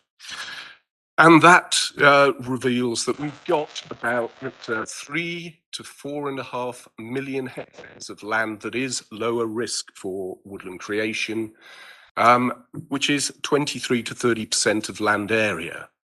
So the question is, how do you move that further? How do you protect biodiversity and ensure that we are planting, as we say in the UK, the right tree in the right place for the right reason? So I'm going to look at 2 areas of recent policy development, looking at how we are trying to integrate those. Firstly, wetlands and Dr. Hannell's pet peatlands, or wetlands as I believe they would be referred to here. So it's high quality wildlife habitat, but has been damaged in many places by historic land management practice.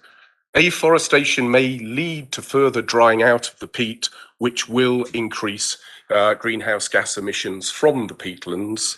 And given they are already a source of about 9 million tonnes CO2 equivalent a year in England, a very significant consideration.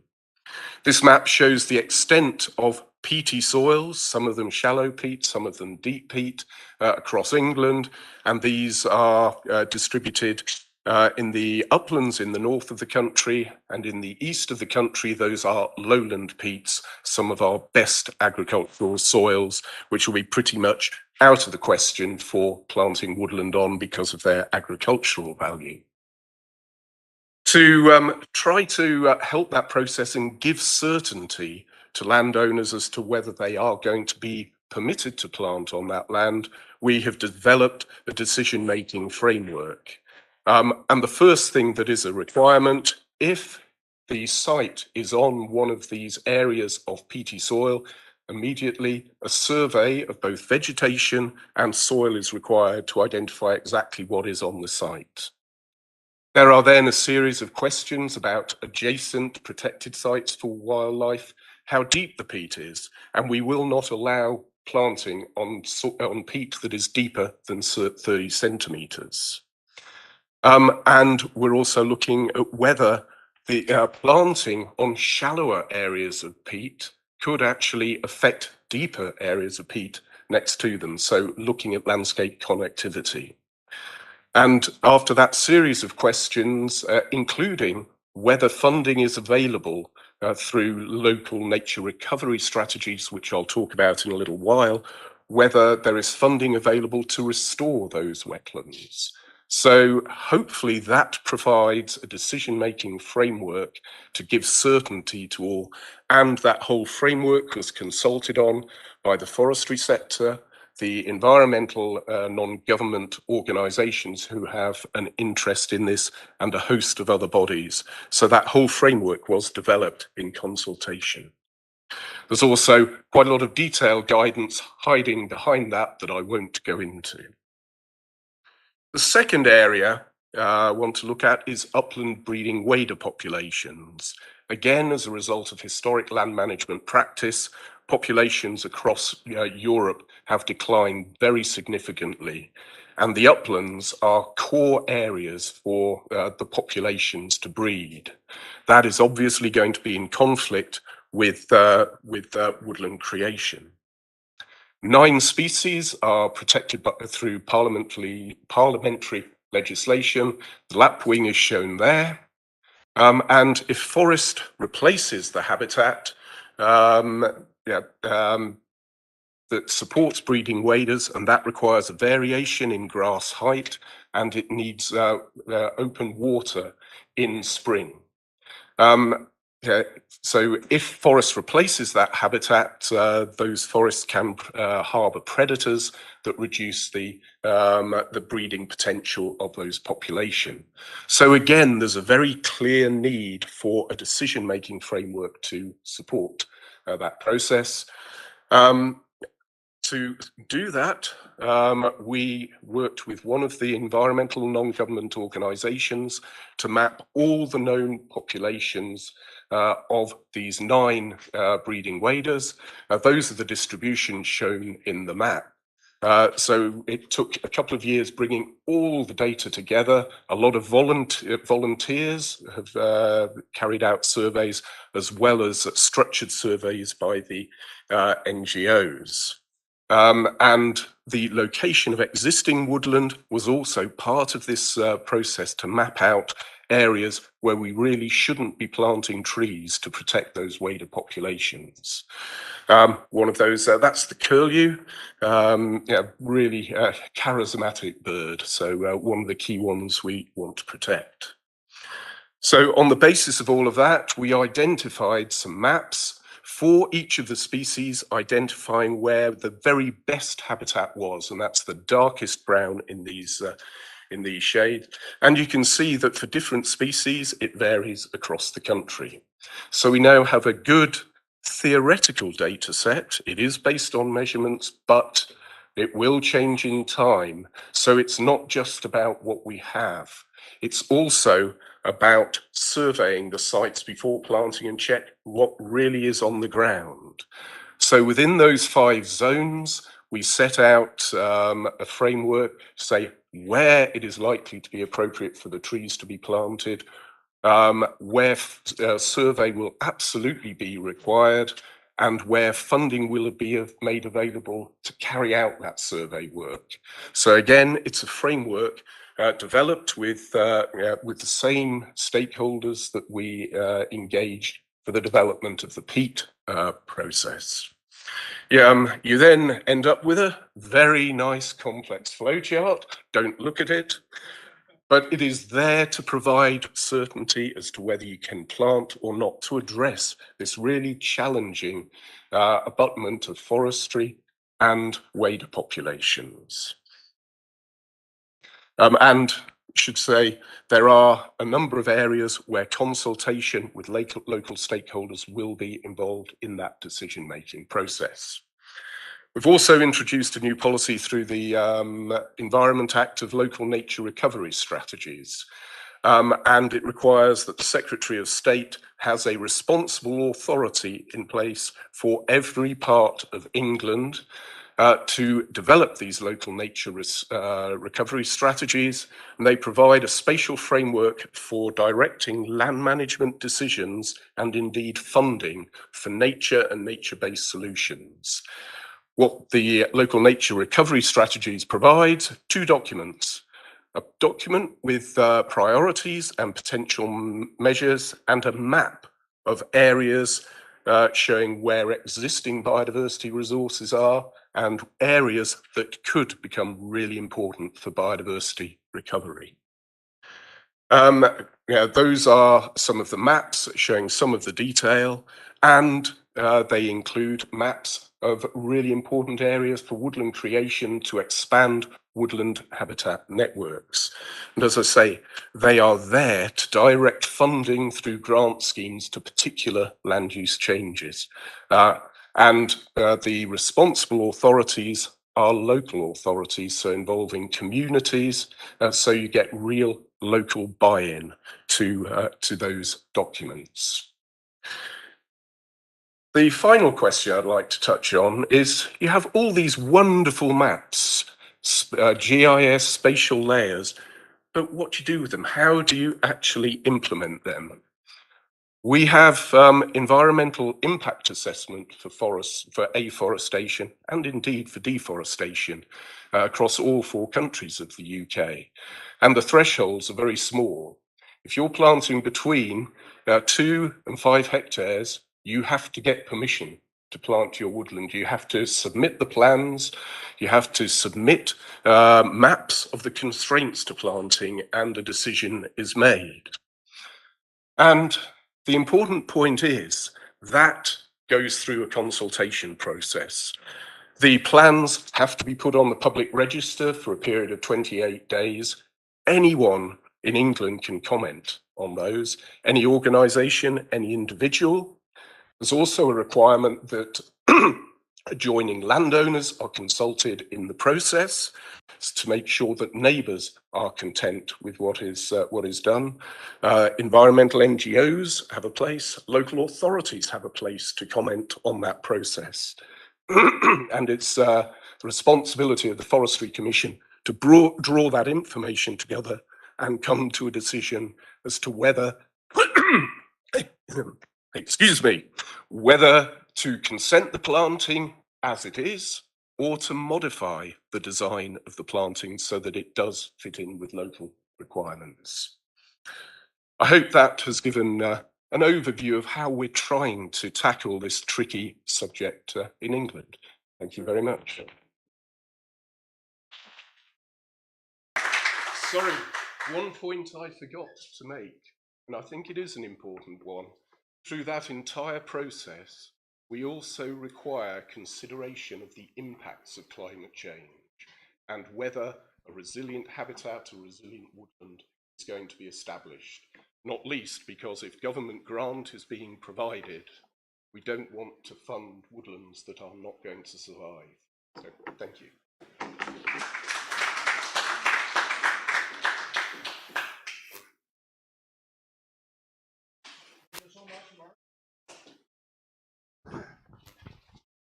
How are you? You ready for some questions? It's tough to sit in a warm room and listen to two presentations with a lot of content. But I think you look very very interested in putting some questions. So it's open for that. Please go ahead.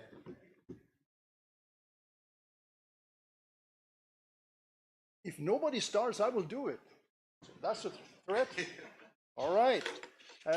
Mark, you meant planting grants. I guess that's governmental grants. Yes, Please yes. say a few more words about that. If that goes to private landowners, I guess. Yes. Yes. It is available for local authorities if they have range of grants available period 2021 to 2025, amounting to about 670 million pounds. So and that is in a drive to increase planting rates because it has proved really challenging in the past. See there how easy it was.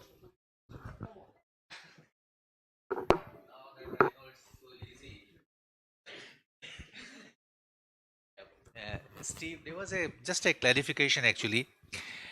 In the slide on policy conflict, you had one conflict that you stated was customary land policies. Any traditional customary practices? What exactly is the difference? Because here we see the customary land policies and the traditional customary practices are basically the same or at least heavily overlapping. So could you kindly explain that?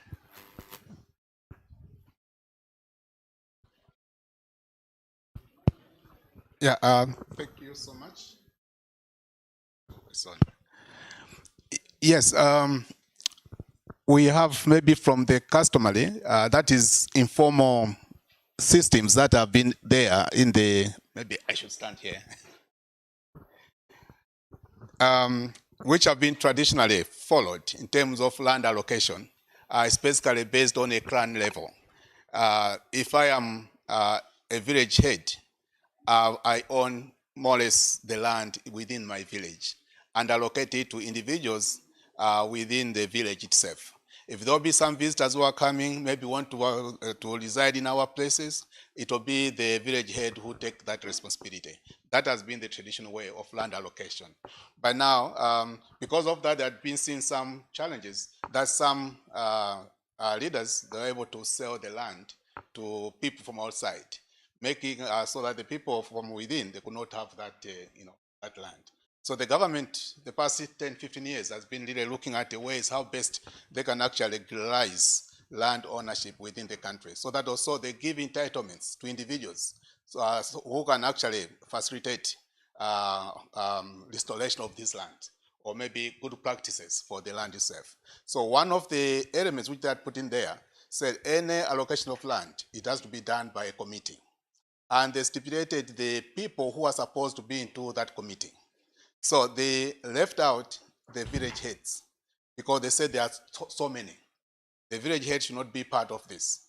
So that was already an anomaly because traditionally it is the village head and they get their powers, authority over land.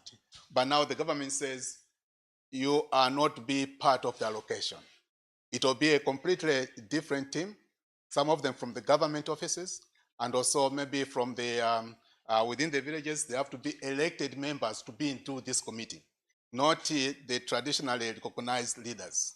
So that has been a big challenge, and people have been saying even the local leaders, they don't agree to that at all. But that's what the situation is like. So there have been efforts through some NGOs to repeal this, to see how we can actually integrate this. And it's something that is still not completely worked out. But we see this to be one of the limitations that can enhance ownership of land, which can accelerate restoration at the ground. So that's actually the state.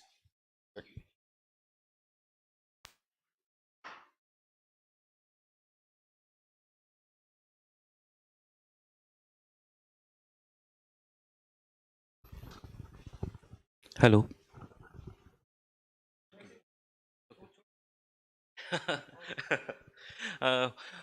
Sir, my name is Dr. Manish Singh Bhandari.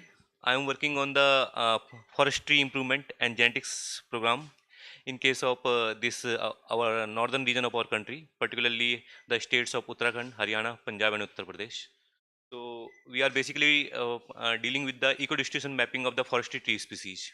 So since India is a vast landscape and we have around 328 million hectare of land, so around 15 to 20% is under the government. But in case of UK, we do not know what is the exact land percentage in the under the government policy. And since you have told about the weather species, since we are doing the habitat suitability or risk mapping, so some portion of the means that habitat suitability for that particular bird or for the particular species might come in the means non-government areas or land which is directly belonging to the private sector. So in the future prospects, when the population is expanding, so what happened to those lands which are the highly suitable habitat in present scenario, but in future scenario, it might be possible to be going for the risk affiliation kind of thing. So what is your opinion, sir? That is my just question.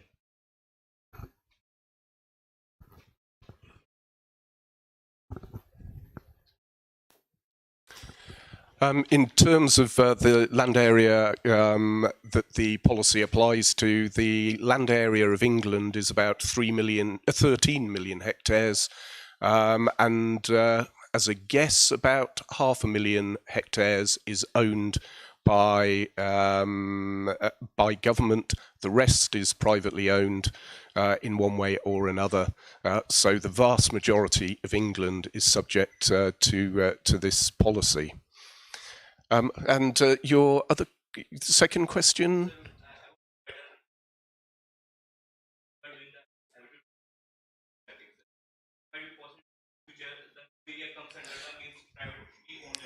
Mm.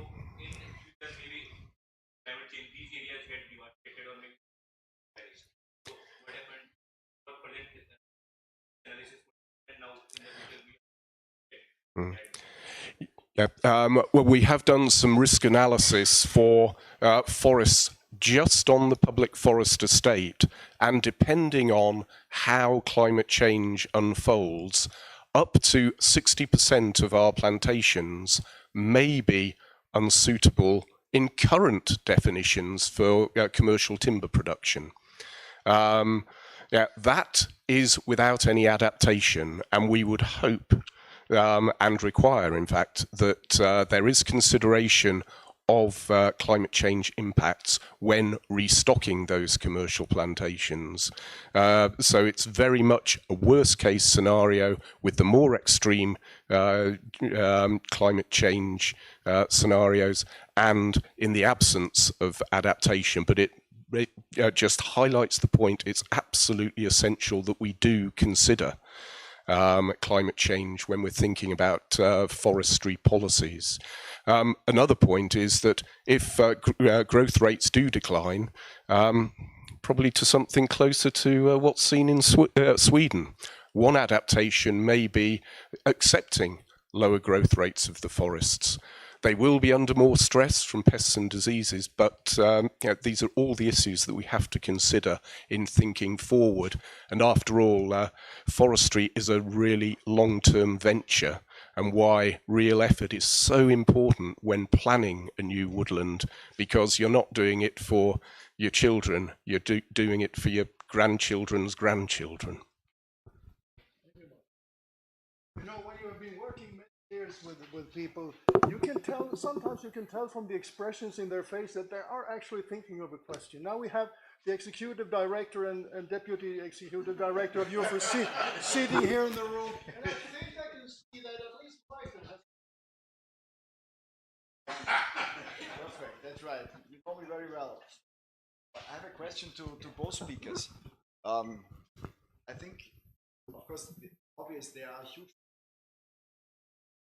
As one most countries, the scarcity of or that kind of mitigating of forest carbon and helping to fight climate change.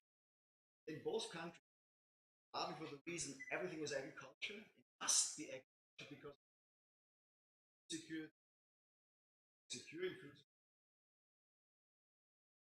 different issues of biodiversity and grasslands, and therefore this question, of course, which we nastily always put to colleagues, what's about trees and agriculture? Not agro-industry, real regenerative agriculture, small-scale agriculture, local production systems. Here, I think Europe can learn from Asia. Other regions can learn. Creating trees, because we need adaptation, because the hell of a temperature increase out of systems with multi-story, much more fields, changing and so on. So, question to both of you: how far had discussion come? Malawi and creating trees, measure, but also some business selling the parts of trees as part.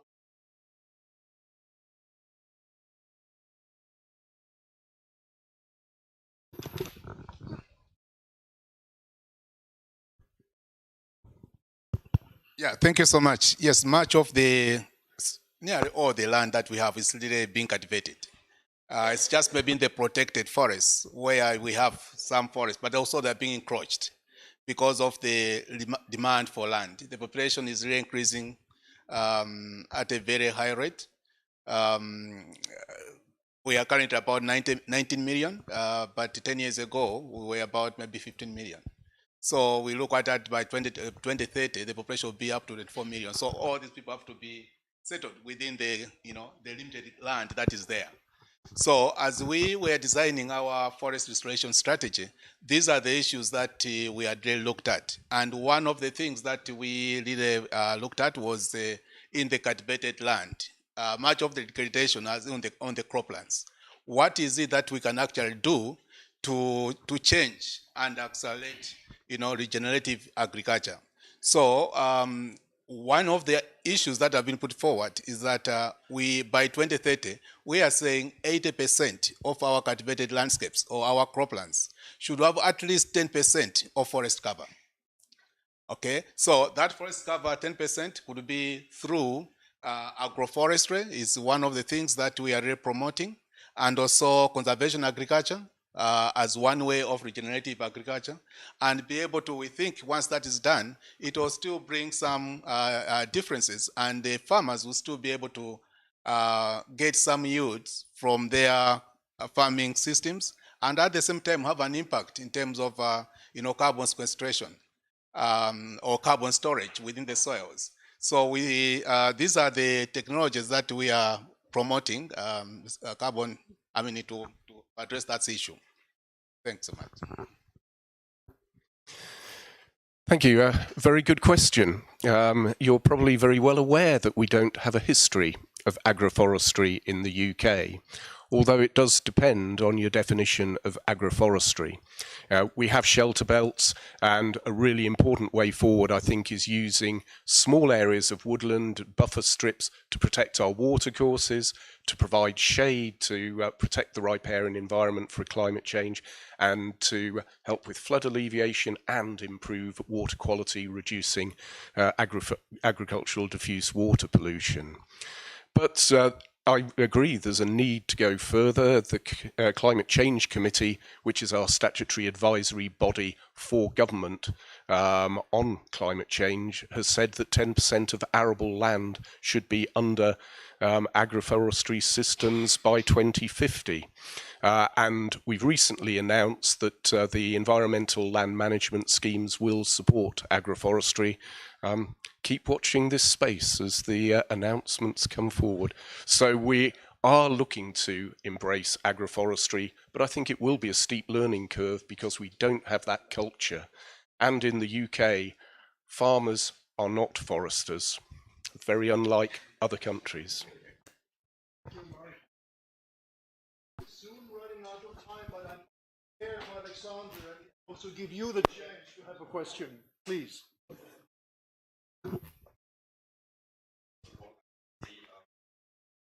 You must have somehow figured out that Professor Hanel used to be the president of the International Peatland Society, since you put quite some emphasis in your presentation on the peat. I think, Björn, you liked what you heard. Huh? I did. Yeah. No, my question, and I hope I can be brief, is at a more conceptual level. What I find quite interesting about both the examples of Malawi and England is that both of you seem to have undertaken quite a comprehensive mapping of existing policies. And that is interesting. You know, some of the work that we did in IUFRO some years ago on international forest governance suggested that there is something that you could call policy learning.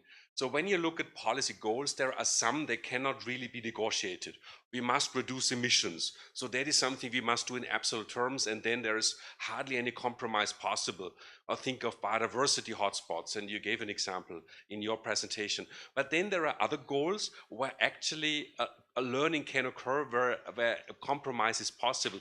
And this is especially where the stakeholders come into the picture, the local communities and so on. And what some of the science suggests, that there can then also be a lot of creativity, creative ideas and innovation. And I was wondering, since both of you obviously had these stakeholder processes, if you have already been able to observe some of this, that you know ideas came up that you would not have expected in the first place, or innovative solutions that contributed to progress, be it in the field of trees and landscapes or other areas. I would be curious to find out about that.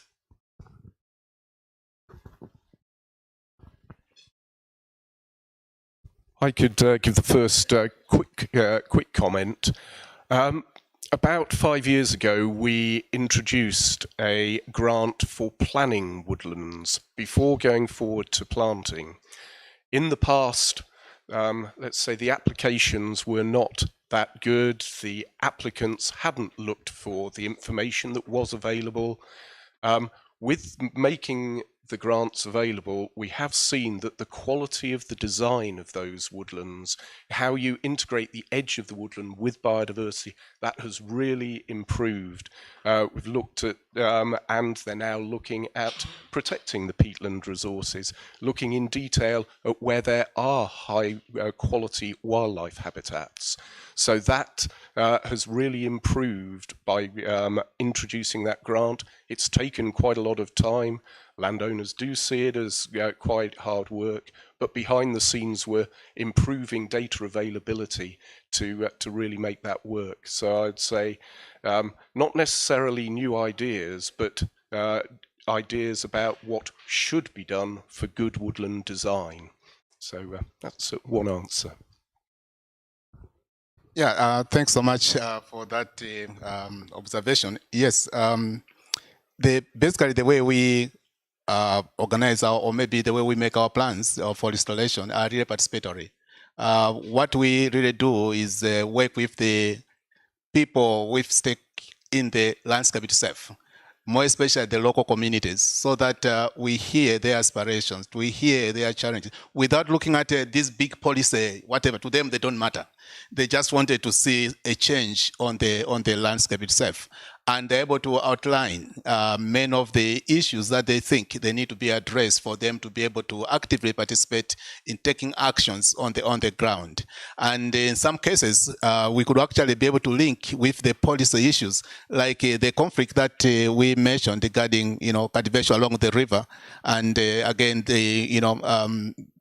the protective part that to be. These are the issues that the farmers themselves do indicate that we know when we cultivate along the river without really referring to the policy, it's not right, because when it rains, all the soils will be eroded and go. So they have the knowledge already about all this. So as such, we try to put in. They try in some places.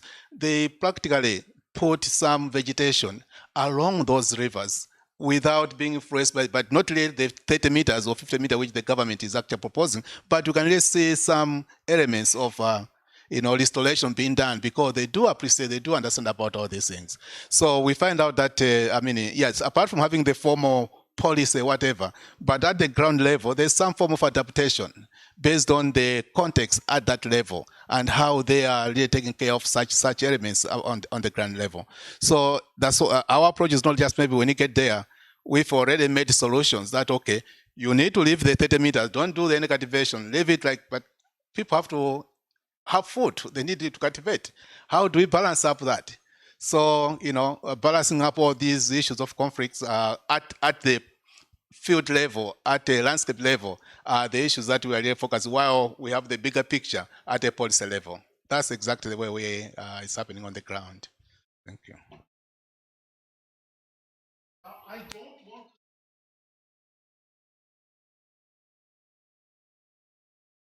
now is to draw the line here, but I have a suggestion. And that's because we had not only one, but two top presenters. And not only did they have excellent presentations, they also had excellent responses to your questions. So I suggest we give them an extra applause here now.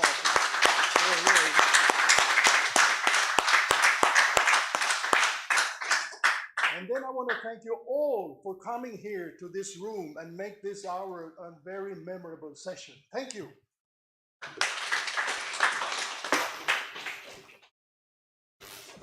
Thank you, sir. I must say it was an excellent session. And now I request our session host, Dr. Hanel, to present mementos to our lead speakers, Dr. Steve Makungwa.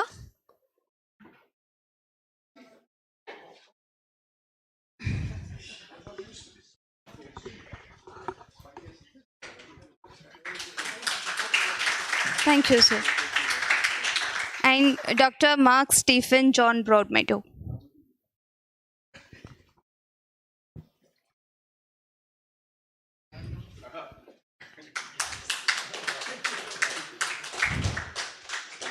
Thank you, sir. Now I request Dr. H.S. Ginwal to present memento to our session host, Dr. Hanel, for being an excellent session host.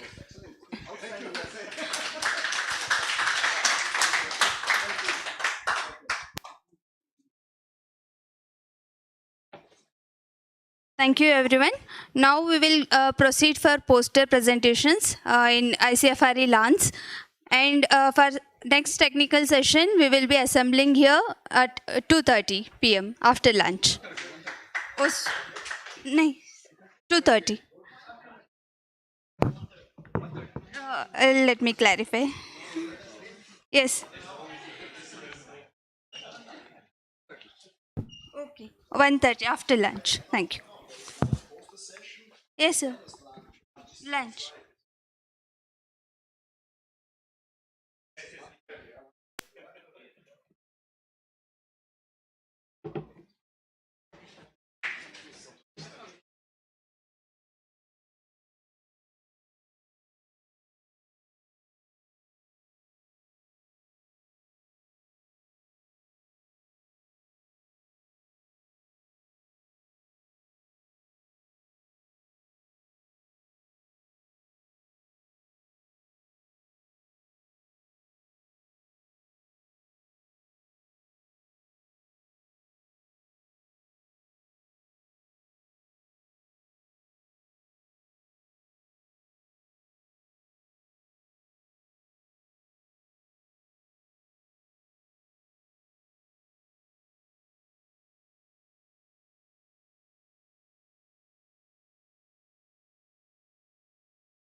multiple crises, we have multiple challenges which we have to address in many, many different ways. And also the education system needs to then produce professionals who are able to have a good landscape thinking, open and address the complex issues.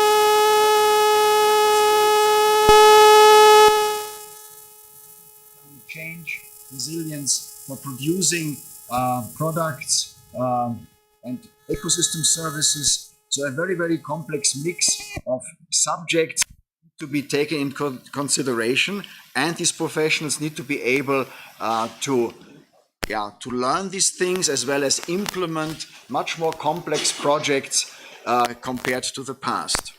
So, and I'm very, very glad to welcome our keynote speaker to our session.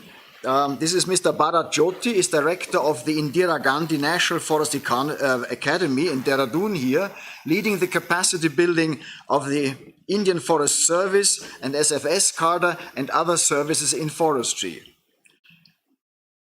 36 years in the Indian Forest Service he has, with diverse assignments, including significant engagement in policy and governance functions encompassing environmental subjects of environmental pollution, climate change, wetlands conservation, management of forestry research and extension.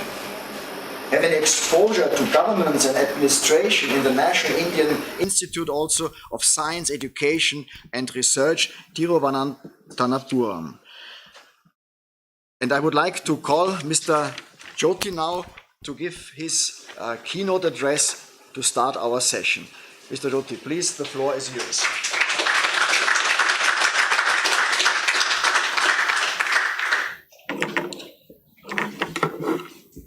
Thank you, Michael Klein. I had, and the August gathering in this hall for this session. Good afternoon to all of you. I had attended a BIMSTEC program, a virtual interaction last November, and I spoke something that I really do not recall, but when the idea of this session was thought of, Michael Klein insisted that I should deliver the keynote address.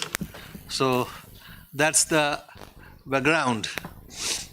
I tried to retrieve what I had spoken, but the organizers, they had not actually recorded that. And another senior colleague of mine, Mr. Pramod Kant, he gave some ideas about what I had spoken, and he said that you had spoken something that was very eye-opening and it came so spontaneously. So finally I agreed that okay, I would deliver a keynote address for that. I have gone through the documents and the reference material for this 2 days session, and also for the following one that is happening tomorrow and day after tomorrow. So last week I gathered and organized some of my ideas, and which I am placing before you as the keynote. I do not know how much justice I would be able to do for this keynote, you can say, expressions. So,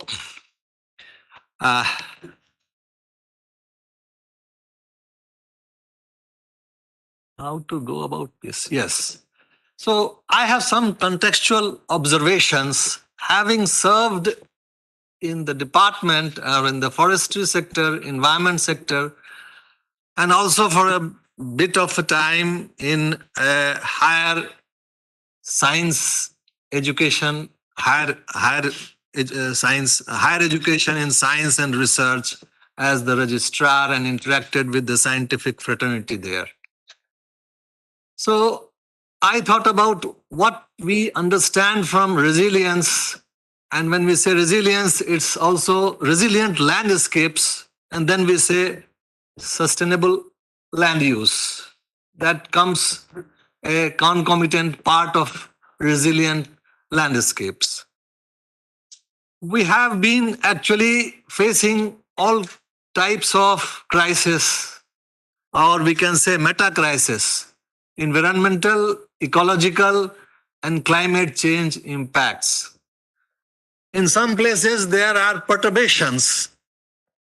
Some locations, there are transitions, maybe degradations, imbalances, and impairments. And many a time, we also get a transformed landscape. What was 50 years ago, and after transformation into a man-made wetland, it changes. And all the time, it may not be so degraded. When we call that the generic term degradation, we also have to contextualize that and look in different perspective. But on the balance, degradation as the, you can say, increase of entropy, the second law of thermodynamics, that is what we are all facing. And within that, how to find better loops, that is the challenge. So when we say some of the degradations or some of the impairments, they are irreversible and some of them are reversible. So we have to identify or find out something like that. The classification may not be so easy, but there is a classification. And when we talk of education and understanding, we have to understand this classification or this categorization of what irreversible and what are reversible. And irreversible, many a time, irreversible transitions and transform landscapes, they also come out with certain opportunities as we manage those landscapes. Next, we have feasibility of restoration, recovery, salvaging the landscape or degraded landscape or the lost landscape to activities like mining, activities like submergence and all those things. And then we have to come up with optimal to suboptimal solutions. And every time we cannot have optimal solutions. So we must contend with that reality. So next is ideal to realistic in the context of the complexes and complexities of where we are operating and what we are talking and thinking about. That is the population, economic development, and socio-cultural. So these three, I find these three are the complexes and they give forth the complexities. And within that, we have to look for resilient landscapes and sustainable land use. Also, we have to be aware of the time frames we are thinking. Time frames of maybe 2030, maybe 2050, and beyond. So whatever we decide now and act or we do not act, the impacts of that, the outcomes of that, the trajectories that would make, so that would be something we have to be aware of. And when we have to have a practical approach and pragmatic approach with the time frames in our mind. So resilient landscapes also we have to think in that term. Now, my topic says that I have to talk about something, landscapes in India. India is really very diverse. And when we say landscapes in India, maybe we can have most of the landscape typologies that are available across the world. Maybe some of the polar regions and things like that we may not be having, but within certain latitudes, globally, India would be having majority of the tracts, types of tracts and landscapes. I have categorized them maybe on the left panel in this. You can see 1, 2, 3, 4, 5, 6, 7, something like 7. And then I say we have inter-tract transition zones of the above tracts, typical pockets, and which may not be covered in the other one. That is Himalayan mountain tract, Himalayan valleys and terai strips, river basins and floodplains, North India also, and in the Deccan and peninsular India also. Peninsular plateaus, highlands, forests, and other transformed tracts. Aravalli semi-desert and desert tract in the northwest India. Then coastal belt, marine fringes, and islands. We have a couple of islands or group of islands, Andaman and Nicobars and Lakshadweep, and then inter-tract transition zones. When we look at landscapes, we have environmental ecological status and phase, in what phase they are and in what status they are. So degraded, denuded, and transformed. Many of the landscapes have been transformed. In the Northeast, many landscapes have been transformed. They have plantations due to zoom cultivation, they have been transformed. Even in peninsular India, we have plantations over hill areas, tea plantations, rubber plantations, they are all transformed and highly interfered landscapes, forming a mosaic or honeycombed in natural to semi-natural forest landscapes. They are degrading, they are denuding, and they are transforming.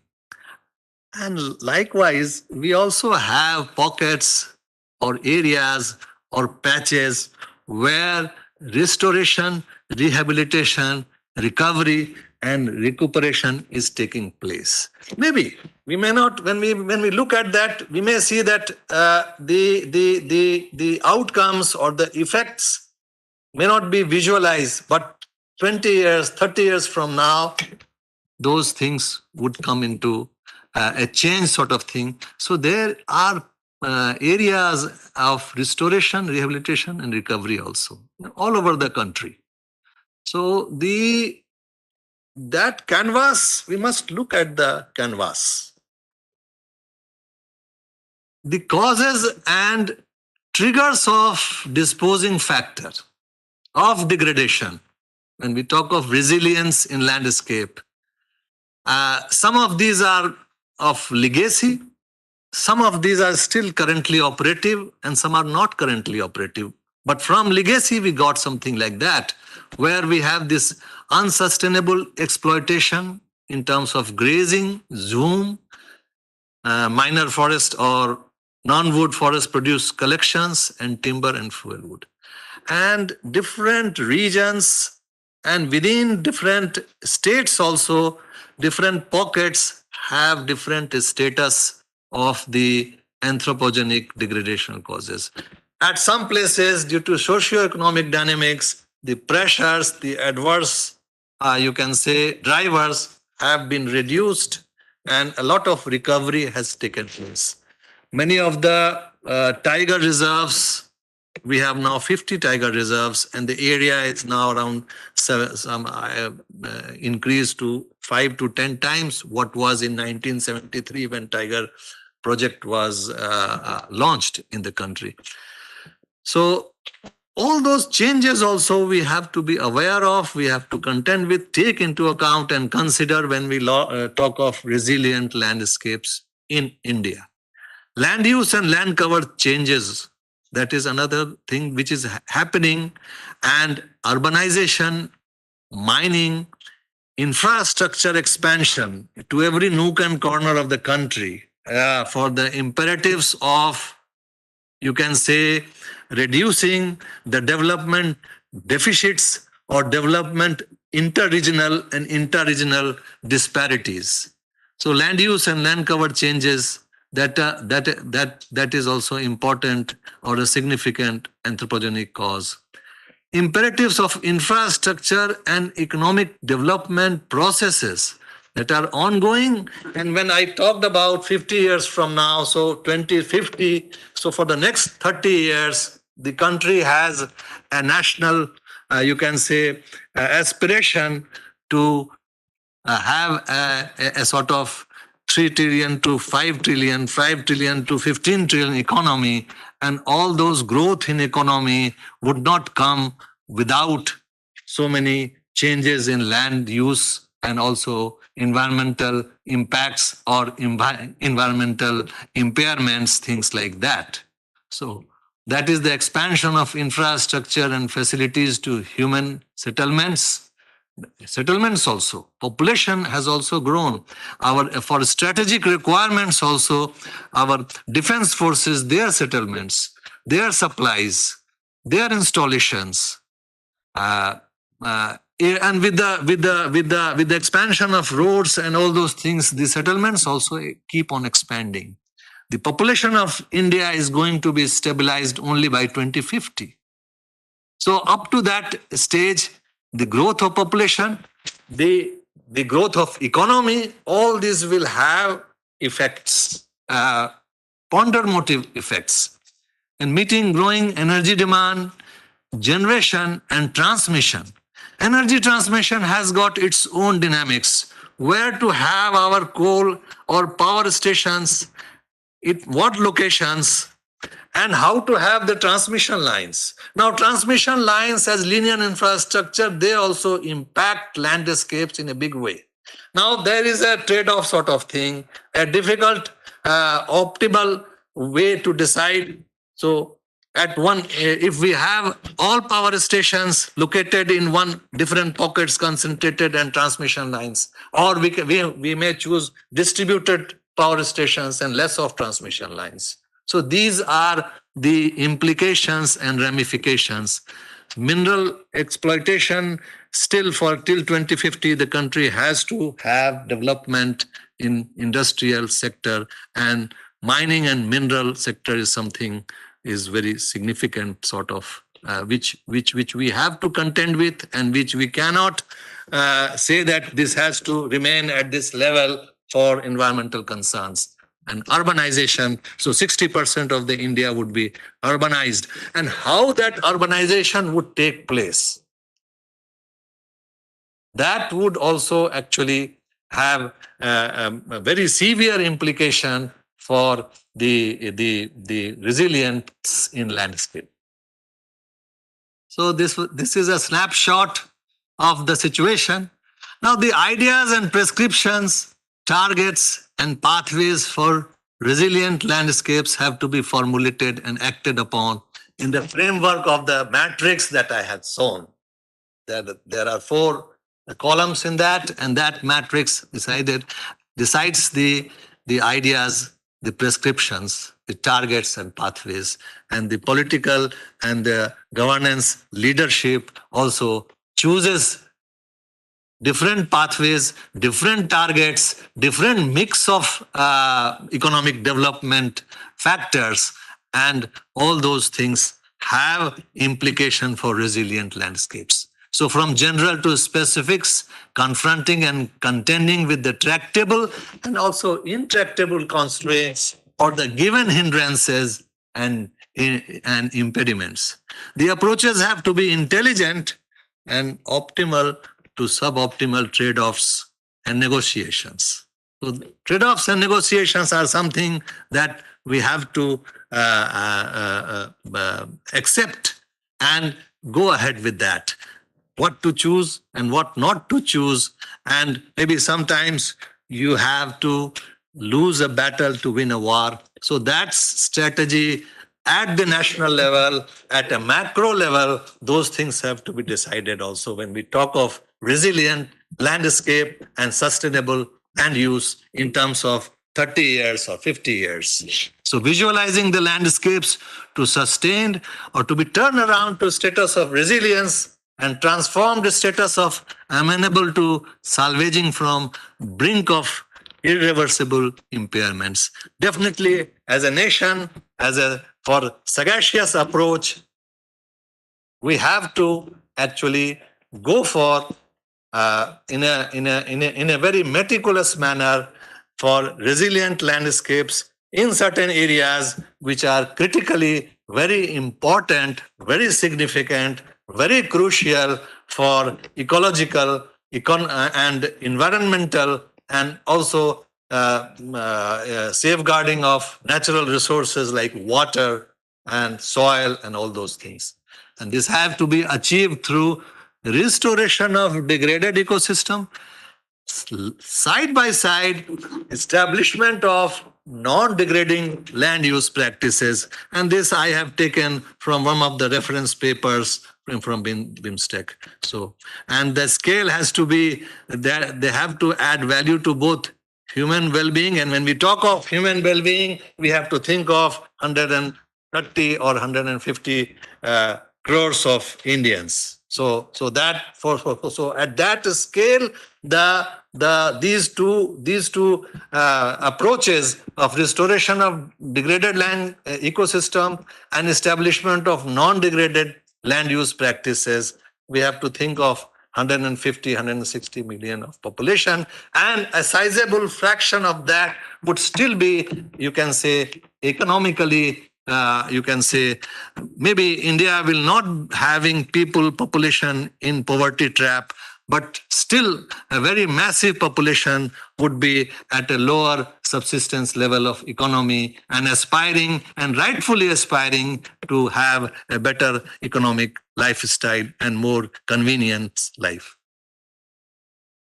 And that has to balanced with ecosystem and health and vitality. So landscape resilience has to actually thought of within this, you can say, operating context and operational setting. So now I come to intersectoral education. And intersectoral education, when we say intersectoral or cross-sectoral or trans-sectoral, these are all, you can say, we use these terms interchangeably. And when we talk of intersectoral, cross-sectoral, the real, you can say, organization of real convergence, that is something, a very difficult sort of thing. We always talk of convergence, always talk of intersectoral approach, but how to do that? But these three are now very necessary when we talk of resilient landscape. Because all these sectors with the intensity of growth and development and transitions and transformations will have very severe ramifications, and unless that intersectoral approach comes, the solutions would not be available. And by education, I mean not the academic sort of education. This education actually includes the part of training and the understanding to change the disposition, orientation, and behavior of different stakeholders who really influence the landscapes and the tracts. So how to efficiently mainstream this intersectoral and cross-sectoral that has a connectivity with interdisciplinarity, multidisciplinarity, or transdisciplinarity. I have been actually heading an institution where in 16 months we try that the Indian Forest Service probationers are to be given inputs, made their capacity has to be enhanced in terms of techno-scientific aspect of managing forests. At the same time, enforcement of regulations and laws, and also you can say the issues of climate change, the issues of wetland conservation, the problems and the dimensions of wildlife conservation, and at the same time the community welfare, the tribals' welfare, their rights and all those things, and things going out of way due to, you can say, mismanagement or with a a sort of if an act has been brought like Forest Rights Act, and it has got its own ramifications, and sometimes some of us look at that as a regressive act while it is a really progressive act, and all those conflicts and all those competing sort of claims. So that interdisciplinarity is very much important, and how to efficiently manage mainstream that, incorporate that in education and training in a very short, you can say, we can't have too much time for education and training. All education and training has to be time bound, and it has to be in a very compact fashion. So how we can have that compactness? So that is something, an idea or a question that we have to deal with. So, so transformative education principle I have taken from your reference note, and it speaks about outdoor learning and practical training. And we have been doing it a lot in our forest service officers, whether they are Indian Forest Service probationers or they are state forest service officers. A lot of our training inputs are in terms of outdoor learning and practical training. And day by day, this outdoor learning and also practical training, the content is being actually enhanced in these aspects compared to that sort of theoretical. But still, we have to think about the space and time of the trainees. We have this integrative and holistic approach. We have to have action-oriented education, action-oriented training, and action research. So these are some of the strands of thought that came to me when we thought of transformative education principle. And when we talk of resilient landscape, so all these things should be actually gelled into that. And the idea of transformative education principle also leads me to the idea and the top one, that is the governance has also to be transformative. If governance is not transformative, it does not actually, you can say, accommodate and internalize different stakeholders in a very positive manner, then also this the issue of, or the problem of resilient landscapes will not be fully realized. The deficits would remain. So for intersectoral education, what is the way forward for a country like India? And I would say for targets and stakeholders, I would say the first target and stakeholders for that education and training, and that you can say orientation and disposition, changes in disposition that would come, that must be the governance and administration of the state, and not only state, corporate. Because corporate sector, that has a very ponderative impact, effect on all types of land use changes. So the education have to include them, and for them awareness and sensitization, environmental policy, environmental economics, and environmental politics. If with the right kind of understanding of all these things, they can actually, if they are made aware of all those things in a real, you can say, positive manner with full understanding, they can actually, the policy formulation, the strategy formulation for resilient landscape and sustainable land use would really be supported by that way. Then we have this working professionals in sectors with substantive linkage with land, that is land forms and natural resources, in the private sector and the public sector, the mining projects, the highways, the railways, the energy sector, generation and transmission. And for them, education and training in terms of modules on land management, that would be important. Even intensive unsustainable agriculture and allied production system, the professionals involved in those, they also require this education and training in terms of for resilience in landscape.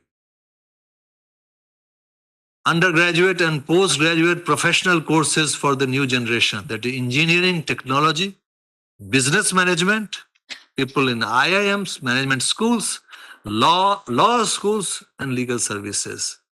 The formulation of laws also, that also requires their understanding should also be, because many a time a very complicated sort of legal system does not serve the purpose.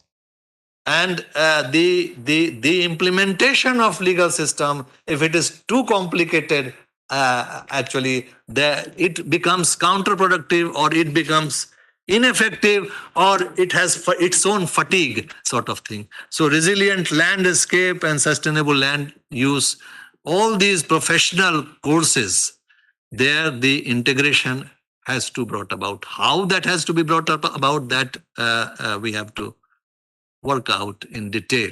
The school and undergraduate courses other than specialized professional courses. So interdisciplinary or transdisciplinary content have to be included in that. But I think most of the school education, this has already taken place. Not actually in terms of resilient landscapes, but certain elements are already there.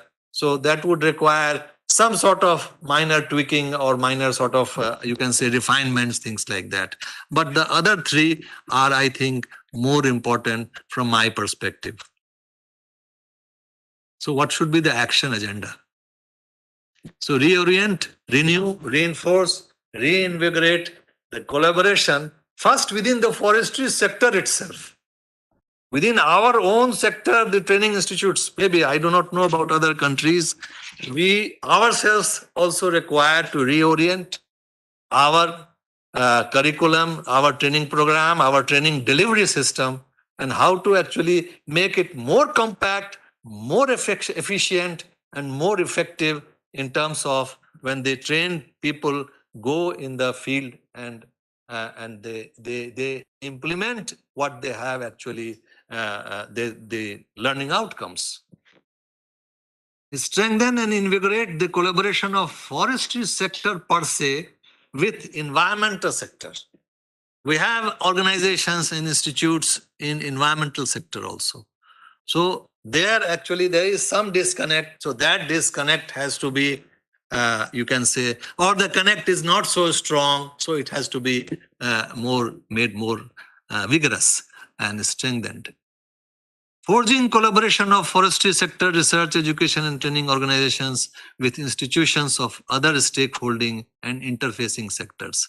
And these are your, again, what I had mentioned in my previous slide also, economic and public policy affairs, energy, infrastructure, industry, mining and mineral, and there would be more. So I have not listed all. It's not the exhaustive list, but this is a quite a very good suggestive list, which will have, which has got all landscape and land use relationship and ramifications.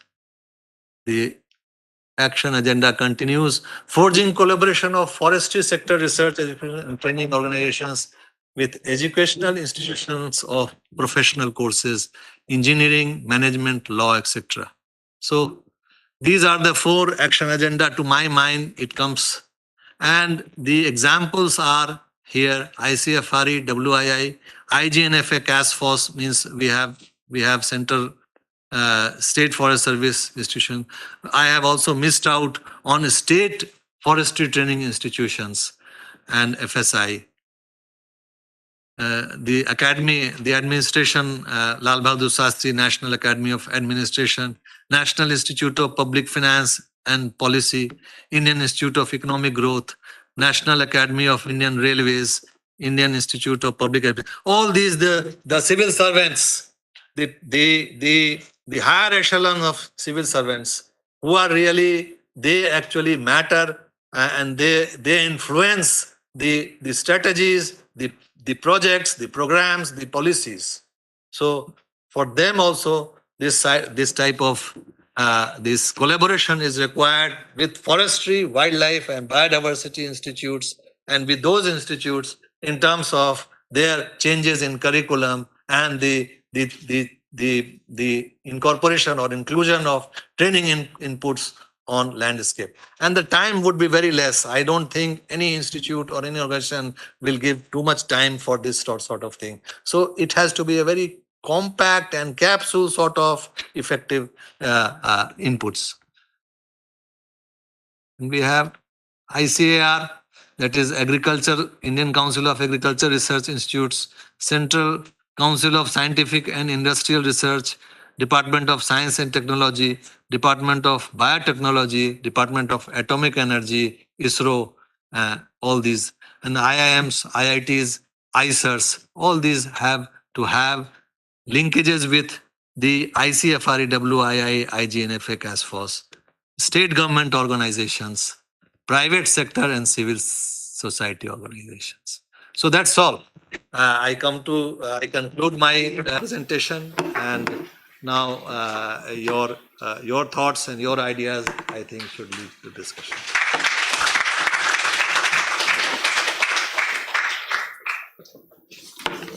Well, thank you very, very much, Mr. Jyoti, for this introduction, as well as for the, for contextualizing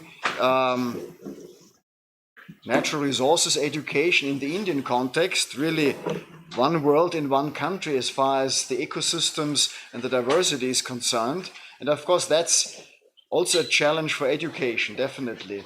Besides the fact that the different sectors need to be incorporated in a rather limited educational time frame. Yeah? It must be, as Mr. Jyoti put it, very much packed in very short period of time, and here to smartly design new programs which actually produce professionals who are then able to cope with these challenges, these multi-sectoral and challenges. Actually, that is the main task. And of course, that's what our main topic here, and thank you very much for introducing us and sharing your views with that. Also in other regions, ladies and gentlemen, these thoughts, of course, are on the agenda, and therefore I would like to call upon Dr. Steve Makungwa to share some experiences on discussions and also initial activities to transform education into, more or less bring it to the world of these interdisciplinary as well as intersectoral challenges. Dr. Makungwa is from Malawi, and he's a dynamic and forward-looking multitask senior lecturer, researcher and director with 18 plus years of experience in reputed university, forest research, 4 years also in ecology and development center, and 3 years in a knowledge center. Steve also is the founder of the Center for Applied System Analysis, which is a knowledge center created in Malawi, helping to bring knowledge, scientific knowledge, innovation into land management, and in this case also in restoration of degraded lands in Malawi. He is also the coordinator of the GLFX, the longer chapter coordinator and knowledge specialist responsible for managing the team and overall activities of the Malawi chapter for this Global Landscapes Forum initiative, including knowledge management within the community. So Steve, a short presentation on this initiative, and the floor is yours, please.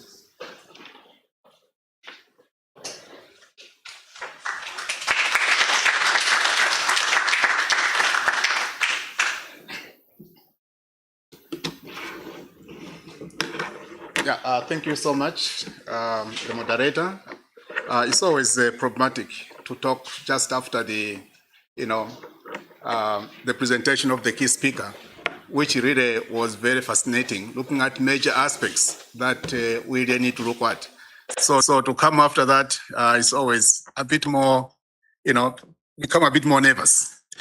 However, we have been into education, teaching for the last 20 years plus.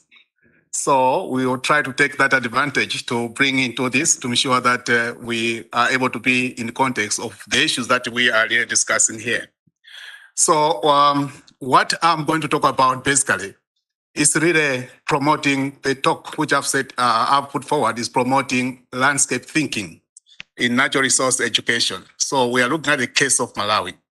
This is just trying to put into context with our own experiences in Malawi and Africa in total to see how we have really what we have done so far and how we see ourselves into the future with regards to restoration education. So my presentation will be really directly, looking at the practical aspects that we are really doing and the things that we really want us to which we are trying to address for the future. So really, the main objective really of my presentation is basically to share the Malawi experience about cross-sector education for young and mid-career professionals.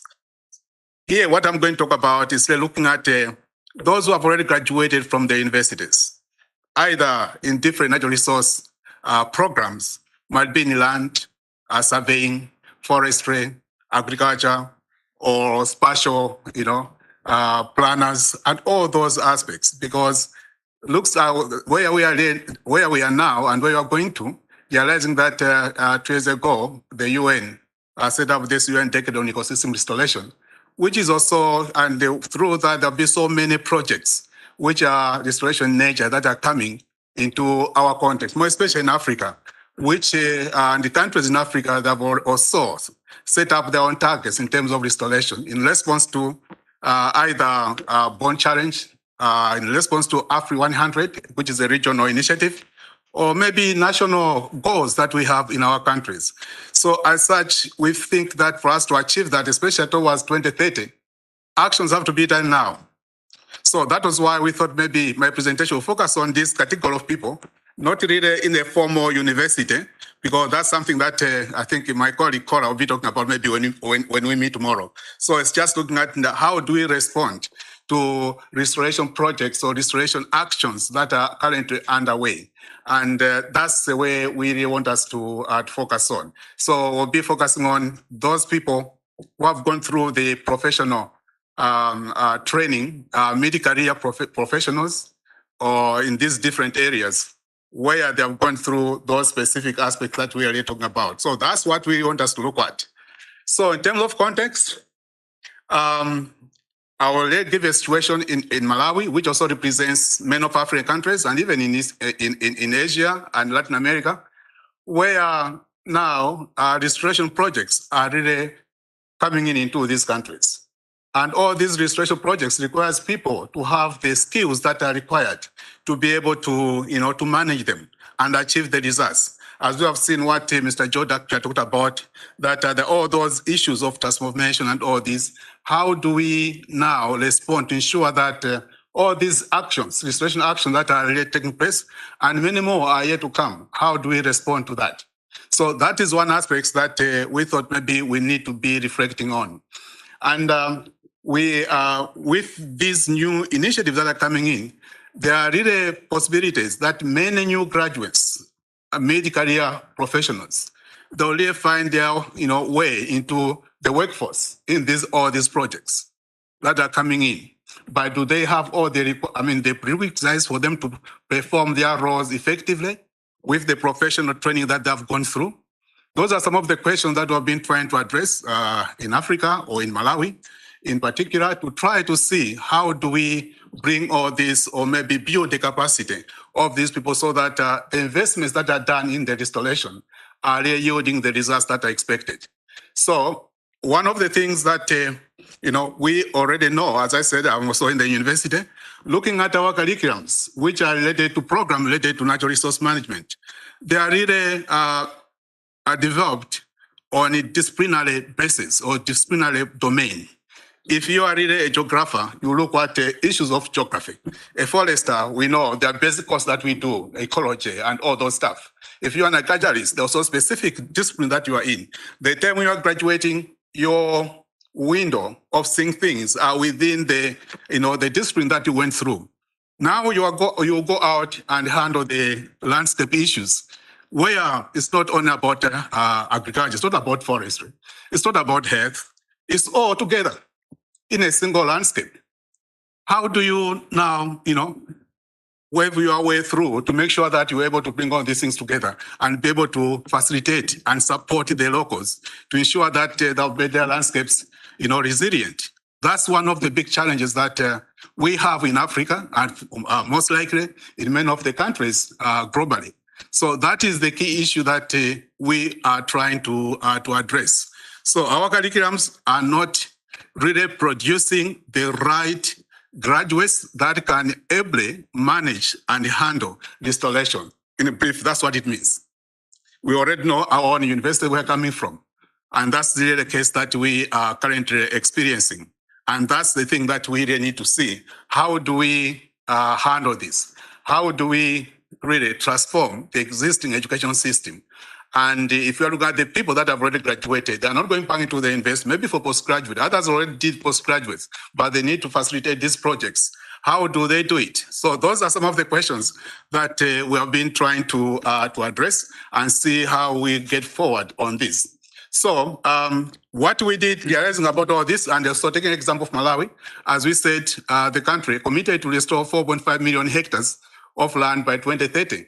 Where are the people, professionals who are going to, to lead this process? Because it will not just happen on its own. There should be some other people that can actually to lead about all this. Our policymakers ready for this. As the keynote speaker indicated, the policymakers also need some knowledge, need some, awareness. What will be the best combination of policies that can provide favorable conditions for the installation? Do they have those knowledge? Maybe not yet adequately. The technical people who just graduated will be like facilitators. Do they have the skills to facilitate multi-stakeholder forums or maybe multi-stakeholder process, which will be so many, making trade-offs and also at the same time to make sure that the conflicts are well resolved?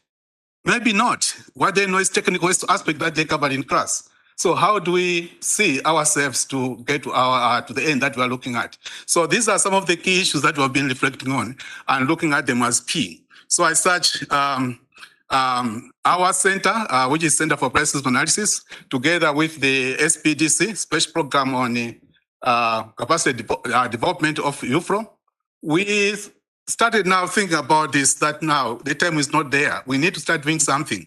We can't really start working with the universities where we know the curriculum issues are a bit more rigid. It takes ages or maybe a certain period or 5 years minimum to transform and bring all these issues that we're talking about. So we said, why can't we do in parallel? Let's have, a program that will look at these middle career people have already graduated. How do we utilize the knowledge that they already have so that they can actually become, the rightful agents for transformation that we are talking about? And through those discussions, we really we started designing the program where we looked at 4 main design elements that we really fully considered. The first is about interdisciplinary-based learning, interdisciplinarity of the program, because we do realize that on the landscape, it's not one single discipline, as it has already outlined. And the program that we have is discipline-based. But can we really try to think about a program that cut across? Whether you are a social scientist, you can find your way into it. Whether you are maybe in health, you can find your way into it. Or whether you are just, all those things should be being brought together. So that is one aspect that also helped us to design our program that we are really working on. Apart from that, we also thought about the competency, or which we call competency-based learning, where we do realize that within the, restoration workforce, we have really very specific categories of spaces with people with particular knowledge that they need to implement. For example, the policymakers, they have a particular role that they play. So they need to have the competencies that they can actually help them to do their role within the, the space that we're talking about. The technical, or which we call facilitators, the frontline staff, those that work with the farmers, they need to have a particular skills that they need. So, and again, looking at the local people themselves who are actually connected to the land, they need also a particular knowledge base which they need. So we thought that now, in our case, in our program that we are working on, we cannot deal with all these 3 spaces. We thought maybe the first one would be the middle class, which are the newly graduated or maybe middle career professionals, or which are maybe in some ways we say these are frontline staff. Those are the category that we focused on. Who will be like facilitators? The people that would actually connect with the people, the farmers on the ground. So that was, again, is this second competence that actually we focused. We didn't want to be generic, but looking at one particular group which are focusing on this restoration. Then we said, yeah, we have been seeing the education that is offered. You can have a classroom and the theories are finished curricula, and then you graduate without hands-on the practice.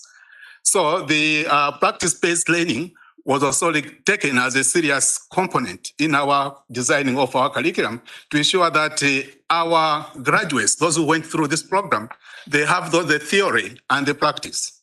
So the practical aspects, we shall see later on how we did that. It was also one of the key elements that we focused on to ensure that they have the hands-on, they have the real practice on the ground of the theories that they cover in class. And then we do realize that many of these people, they have the experience. They have already been working. They are not, some of them, yes, are new graduates, others have been working for years. We also thought maybe that was an opportunity to utilize the knowledge and experience which they already have. So that our training should be well focused and articulated towards the actual needs which they want, which these people would like them to have. So those are the four components that really, formed the type of curriculum that we developed in order to support, these mid-career professionals that, we were intending to train. So based on this, we designed our programs into two major categories. The first was the part that was more theoretical, which will be like a class-based curriculum. So with those principles we talked about, we came up with 7 modules, which would give the theoretical knowledge of these people, which are intercrossing, not really in one aspect, but we thought through the landscape, what is required, without disciplinary thinking about in a disciplined way, but looking at it in a broader picture. What is required? We said maybe first thing, the general principles and understanding of what is landscape is about is critical. So we offer that as the first curriculum, the first module in our program. Then issues of governance. The key speaker mentioned about, transformative governance. Without that, then you can't do anything at all. Actually, much of the Chinese hour meeting are governance issues. So this is also one of the issues that we seriously considered to ensure that governance elements are fully, articulated, and our trainees get through those experiences. Then from there, having get into that, how do they design an FR project? There are also key specific aspects that needs to be thought through if you are aware about the FR principles. So you'll be able to appreciate what needs if you are here to have a project that will really transform the landscapes to become resilient. There are certain things that you can't run away from. So that is also an aspect that we, try to take through our trainees to ensure that they understand what's happening on the ground. And the technical aspects, not only forestry, can be agriculture. We are talking about climate smart technologies. If you want to have regenerative agriculture, so all these things have to be built because our restoration is really on a cultivated landscape. For example, more especially in our country, much of the farmers are the one who are really degrading the landscape based on the, degrading farming practices. How do we also have to think about what is best depending upon the context. So our approach was really, broader, not really look at from the forest perspective, because we did realize FR is not forestry. It's really something that is cutting across and something that was really critical for us to consider about it. And again, from there, having gone through the technical aspects, we also looked at the monitoring and communication. It's also an aspect that we looked at. If you are implementing your activities, you need to monitor them and be able to report to see the changes and new things that are coming in, how best you can monitor them and how do you communicate them? Is it this normal communication? Maybe they are specific, way of communicating to all the stakeholders, because we're talking about so many stakeholders together. How do you engage everybody to ensure that each person or each stakeholder does his or her rightful, role into the entire space? Otherwise, if one fails to do better, then it means the whole system collapses. I remember when I was in school, there was a principle of law of diminishing returns, or maybe principle of the minimum, that if one element in a system is at the lowest level, then all others, even if they have optimal level, then the system will not produce the optimal results that we're talking about. So in an ecosystem, or maybe in a landscape, there are all these players, each one has to play his rightful role. So it's also an aspect that we looked at. The other aspect is, financing. We may talk about this, where is the money? That was another key area. Where is the money? We can spend all these times and whatever, teach all this, we do all this, but where is the money? So that was also an area that we focused on to ensure that there are two aspects. One, to ensure that where are the existing sources? Where are how do they access them? Or do we really need also to rework within our national state budgets, trying to more to so that they can actually rework and put some budget lines which will look at issues of restoration? Or do we have to rely upon climate funds and all this? And again, within what are the opportunities that the farmers can get out of those aspects? So these are things that we thought if somebody gets all these skills and knowledge, at least at the starting point, he can actually be able to connect all things that are there and be able to move a step forward in facilitating landscape restoration. Now, getting all this, we say that's not all. We need now to have the hands-on, practical-based aspects of the whole program. So what we did, these particular modules were covered for a period of 10 days, which are about 2 weeks. Make sure that at least they get all the key aspects. Then after that, these candidates or trainees were now went back to their working places, which then they were being, the trainers, the facilitators were really accompanying them throughout about a 12 months period, where they are able to follow with them, provide on-site experience. This is the time that now they are actually having real experiences in designing of our project, in how they can mobilize stakeholder platforms, and how they can actually, moderate any conflicts that may arrive during the period of while they are there. All these things, those are the things that we are really going through. So the trainers, they're always at intervals joining them and accompanying them, discuss the issues, find the solution together, and be able to move forward. With the idea that after that period, now these people would be fully trained with the knowledge that are required and the practical hands-on, which they're able to implement on the ground. So those are the aspects that we really looked at. And based on that, just wanted to see, this is part of the in-class training that was really going on. It was really very facilitation, not really, lecture student relationship. We try to make sure that all the the people, teachers or tutors, are facilitators, meaning that they can learn from the participants, especially these are already the participants that are knowledgeable about the aspects. It's just trying to articulate the issues to ensure that everything comes into play. So this is just one of the sessions that we're going through. And this is the guiding mentorship that we're talking about, where now the facilitators, they are being followed into the field, work with the farmers, have the experience on the ground, and discuss issues there. In so doing, we thought that is also something that would be more helpful and have the real practical experience on managing these issues. Then out of this, our program targeted about 50 people, which we have trained, and all these are now out in working different projects which are facilitating landscapes within the country. We think it's a good contribution as a start. We know we need many more, but again, we need to start from somewhere. Again, we have developed field learning centers. These are just examples of field learning centers. One of the areas that we are really trying to restore are the riverlines. So we said learning just in class will not be applicable. We needed to establish a learning center where students can come in, or those people going through this, or other maybe the mere practitioners, they can come in just to experience what is happening on the ground. So this is one of the areas that we have set where people are coming in to learn what is going and what's happening. This was one of the ministers or local government in the country and this deputy. They are coming to the site just to experience what our field training capacity is like. And you see to the right, there's red mahogany, which was that time about 8 months old. It was planted at the beginning of the year, and that was about August when it was measured. So it's really one of the results that we're able to see. We also, as a learning center, we have also established like a nursery where people can learn how to do all these things as one important aspect that I wanted you to also experience. We have also, through this, we realized that all our trade materials are in English. Many of the farmers, they don't speak English. So there's already a communication, difference there. So we took an initiative to translate the IUFRO's practitioner's guide into local. I think some of you will realize that booklet we have translated into local language, which can easily be, used as a training manual for our restoration aspects.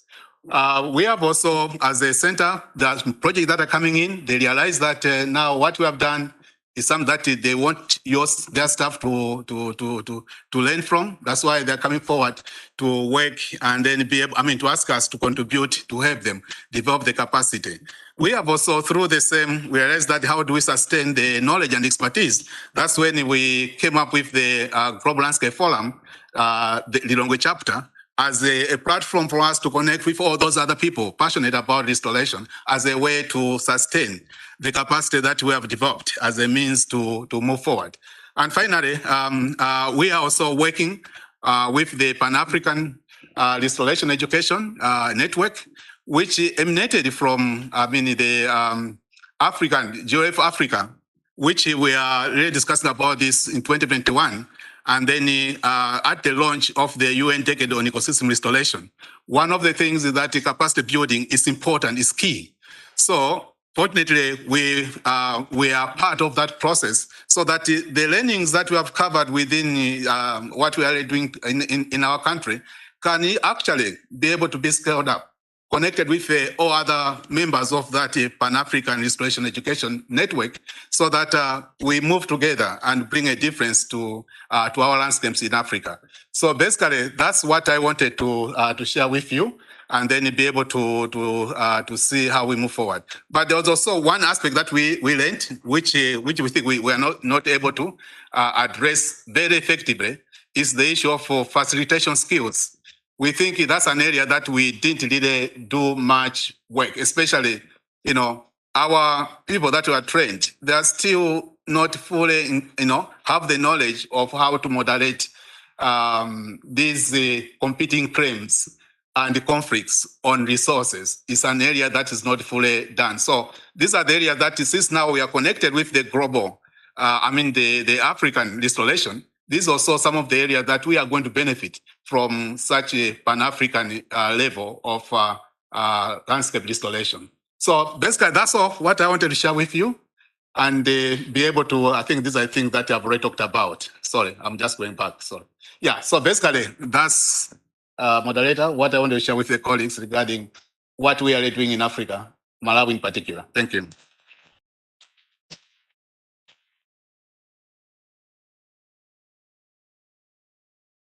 Thank you very much, Dr. Makunga, for sharing this experience of trying to reshape education and try to fit it to the requirements of and the demands of what's ongoing now in practice. I think this was definitely a rich, let me say, excursion in all those aspects which are needed, overwhelming, of course, what to do now. And we thought we will have a short panel discussion, a little bit to open up, and then, of course, also if there are some questions or some comments. And so we would like to, also for the sake of balancing gender, we thought we have now a panel, and we would like to, this is fine now in this rather small meeting room, to welcome Professor Guaratni from Sri Lanka. She's a biologist but heavily involved in restoration education in Sri Lanka to join us here. Then Dr. Cor van Osten from the Wageningen, correct? Yes, Wageningen Center for Development Innovation. Sorry, I'm of the Wageningen University from the Netherlands, as well as also a representative of the International Forest Students Association, Ms. Annie Bichu. We are working here at the FRI and studying at the FRI. And just my first question, when we have now heard such an rich, let me say, information body of what is needed, what are the contexts and all these things, what would when you have heard these two presentations, when you would just think, okay, I would pick one important aspect which I think one should work on. What could this be? Maybe I would like to start with you. What would you gather from this presentation, or what would in your context be most important? Thank you very much for this opportunity. While listening to both presentations, I was actually inspired.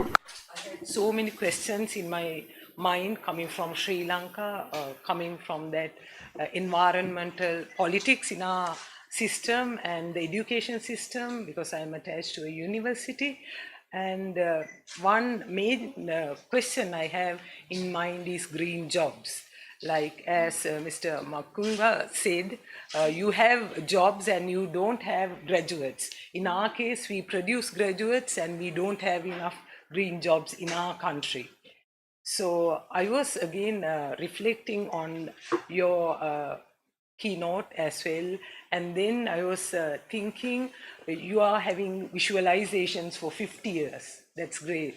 And then you were thinking what type of landscape in 50 years time would there be in India, and you were also thinking about pressures that we'll have on landscape. And then as landscape restorationists, we will have a lot of priorities. What are our priorities? How can we look after these land parcels? Will there be enough green jobs at that time? Because governments change. When governments change, education system, education ministry, as well as environmental ministry, they should also have policies, national policies. And actually, I wanted to ask you, like for India, do you have such collaboration between ministries and in education system? Is it incorporated? Let's leave this as a question at the moment, because I think it's extremely important. For the sake of getting some of them, we get back to this. And if not, we have anyway a 2-day workshop starting from tomorrow, so we can dive even into that. But thank you very much. Very, very important. Then I would like to ask Cora, please, what is your one important point you just would pick out, just to get some discussion? I've noted down many things. Maybe one thing I would like to pick out is attitude. Just the word attitude. And may I explain and use a few words to explain? I really learned from Mr. Jyoti a fascinating talk.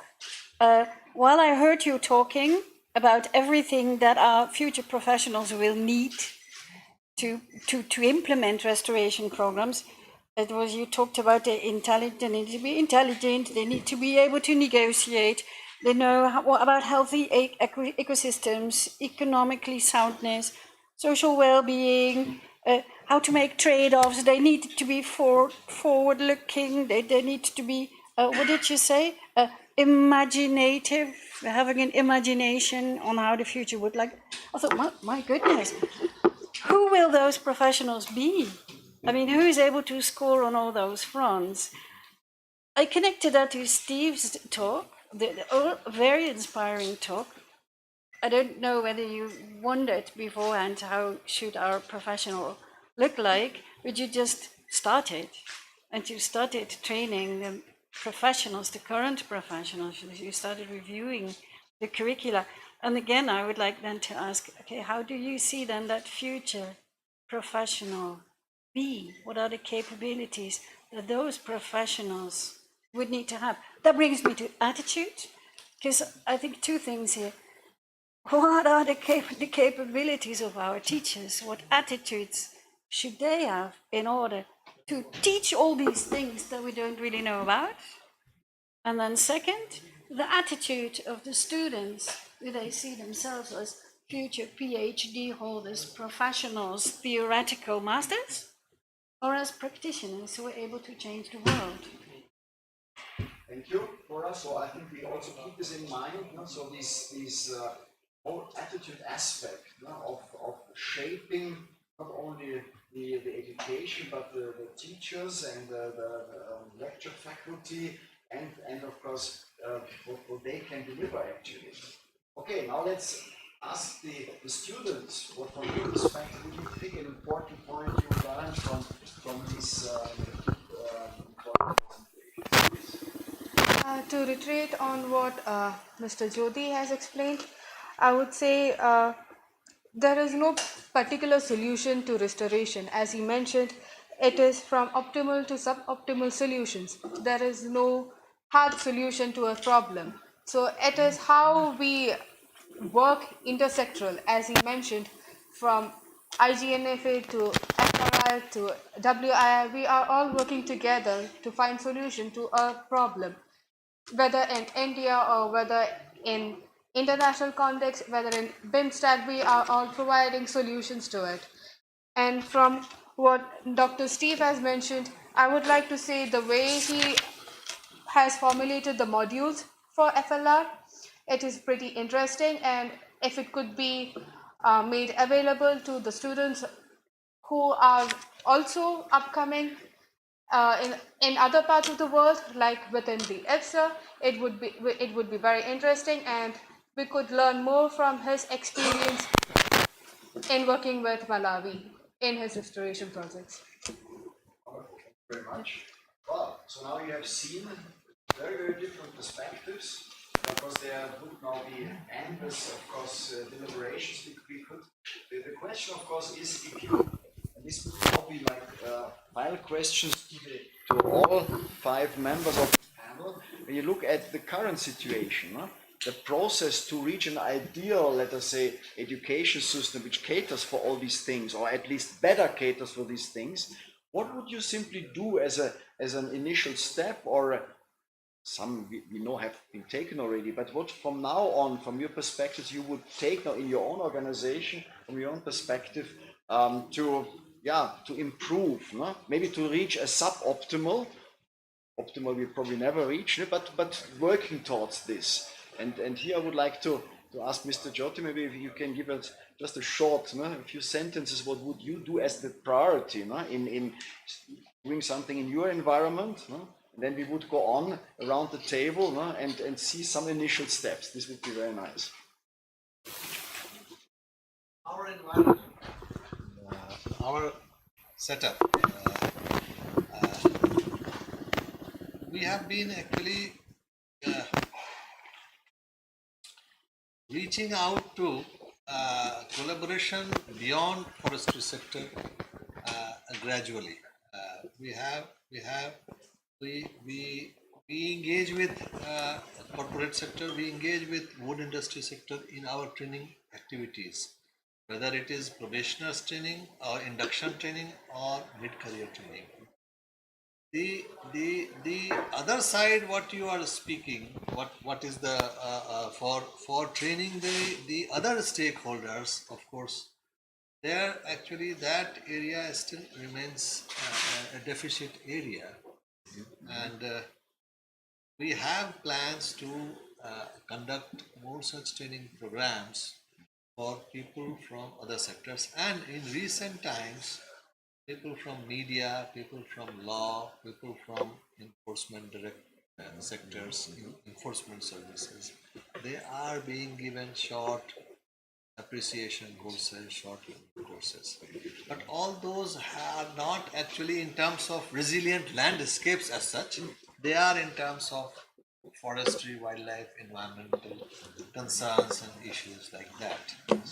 So initial building blocks, no, to reach out, but of course, obviously not sufficient, no, because those who are doing the real impact sometimes, need further, no, to be integrated, no, and okay, good. Cora, what would you feel that the initial step?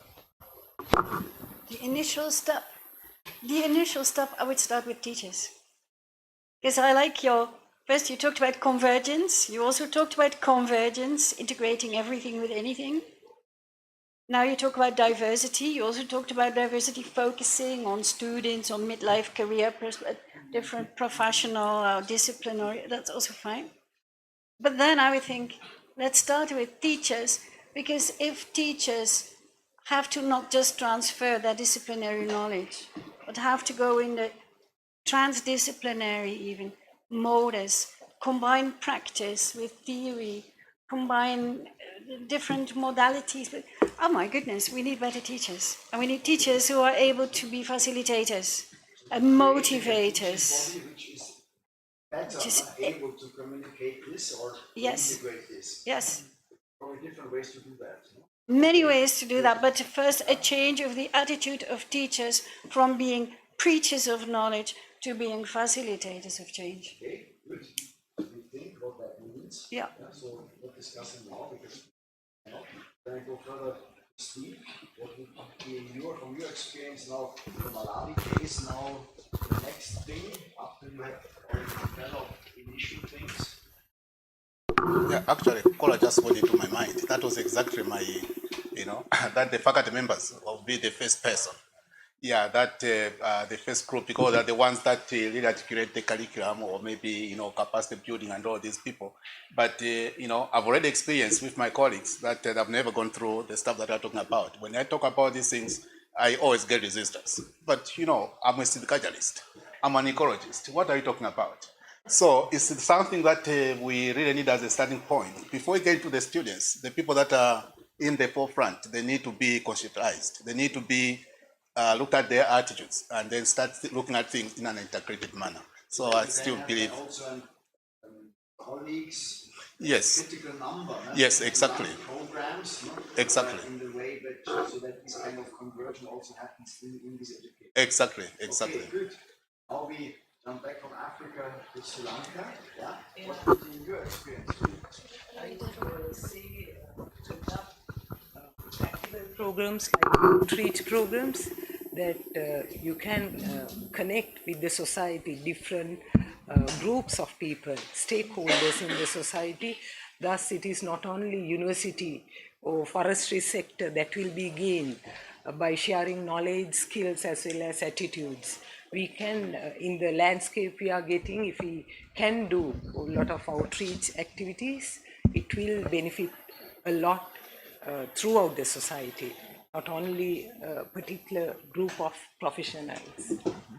So from your perspective, coming from the biological side, now to add social components, interaction with those in the society who have a big influence on the landscape, with decision making and their intervention. Yeah. Okay, thank you. Well, and what is from your perspective from the students? I would say we will need better dissemination of knowledge regarding forest landscape resilience. The students, we are really not aware what is going on, how the different projects around the world, like the one in Malawi, like the one Dr. Talanga has spoken about, is being done, and those that are being done in India also. We are not really aware, and we are not really aware about the various principles, the concepts associated with forest landscape resilience, and we need better dissemination of knowledge. Since we are the upcoming professionals in the field of forestry or in the field of environment, it is we can do the job only if we know how to do it. And I agree with Dr. Koras. As she said, it is the attitude of the teachers that need to change from preaching to being the facilitators of the knowledge. So it would be very inspiring if we could actually see our teachers practicing what is being taught and not just preaching. So that would be really great. Wonderful. Thank you very much. Okay.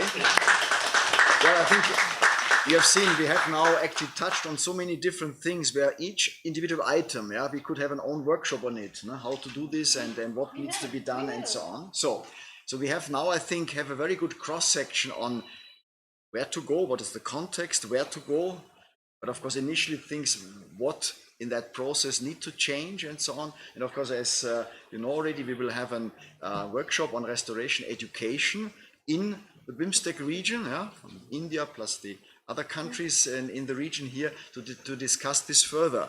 And here, delivery mechanisms, what can be done in the different institutions, because they were very different, could actually be done to develop this or to further this, so that then really ultimately the education programs, be it official ones or be it just modules to add in and so on, very different framework conditions to be implemented, would help to create the professionals we need in future who can better address all these different challenges and be good partners, either in ministries, in the private sector, of course, in all those departments. Hopefully later on we have not so many line departments, but maybe more integrated departments. This was the governance issue also on institutions, which one could rethink when thinking on this education. Ladies and gentlemen, of course, I'm very, very sorry that, of course, there is very little time, of course, it's just a one-hour session to have questions and answers, and I'm sure there will be many of these questions and issues you would like to raise. But I would like to thank, first of all, our speakers. Yeah, thank you very much for contributing to this session, the panel members, all the participants to join this session. And with this, I would like then to hand back to the organizers. Thank you very much for your attention.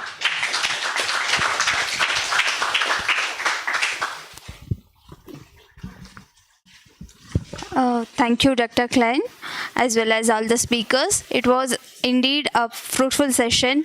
I hope all the students also enjoyed this session. Now, I would like to request Dr. Klein to present mementos to our lead speakers as well as our panelists. Sir, please. Mr. Bharat Doshti, sir.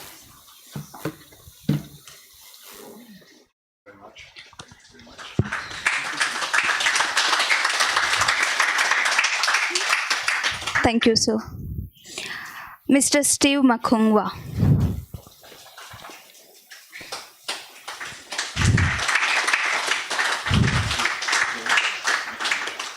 Thank you, sir. Dr. Cora von Osten.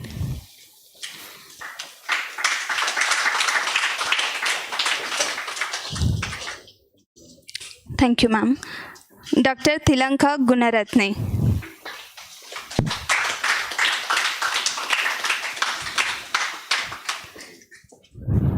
Thank you, ma'am. Miss Annie Biju.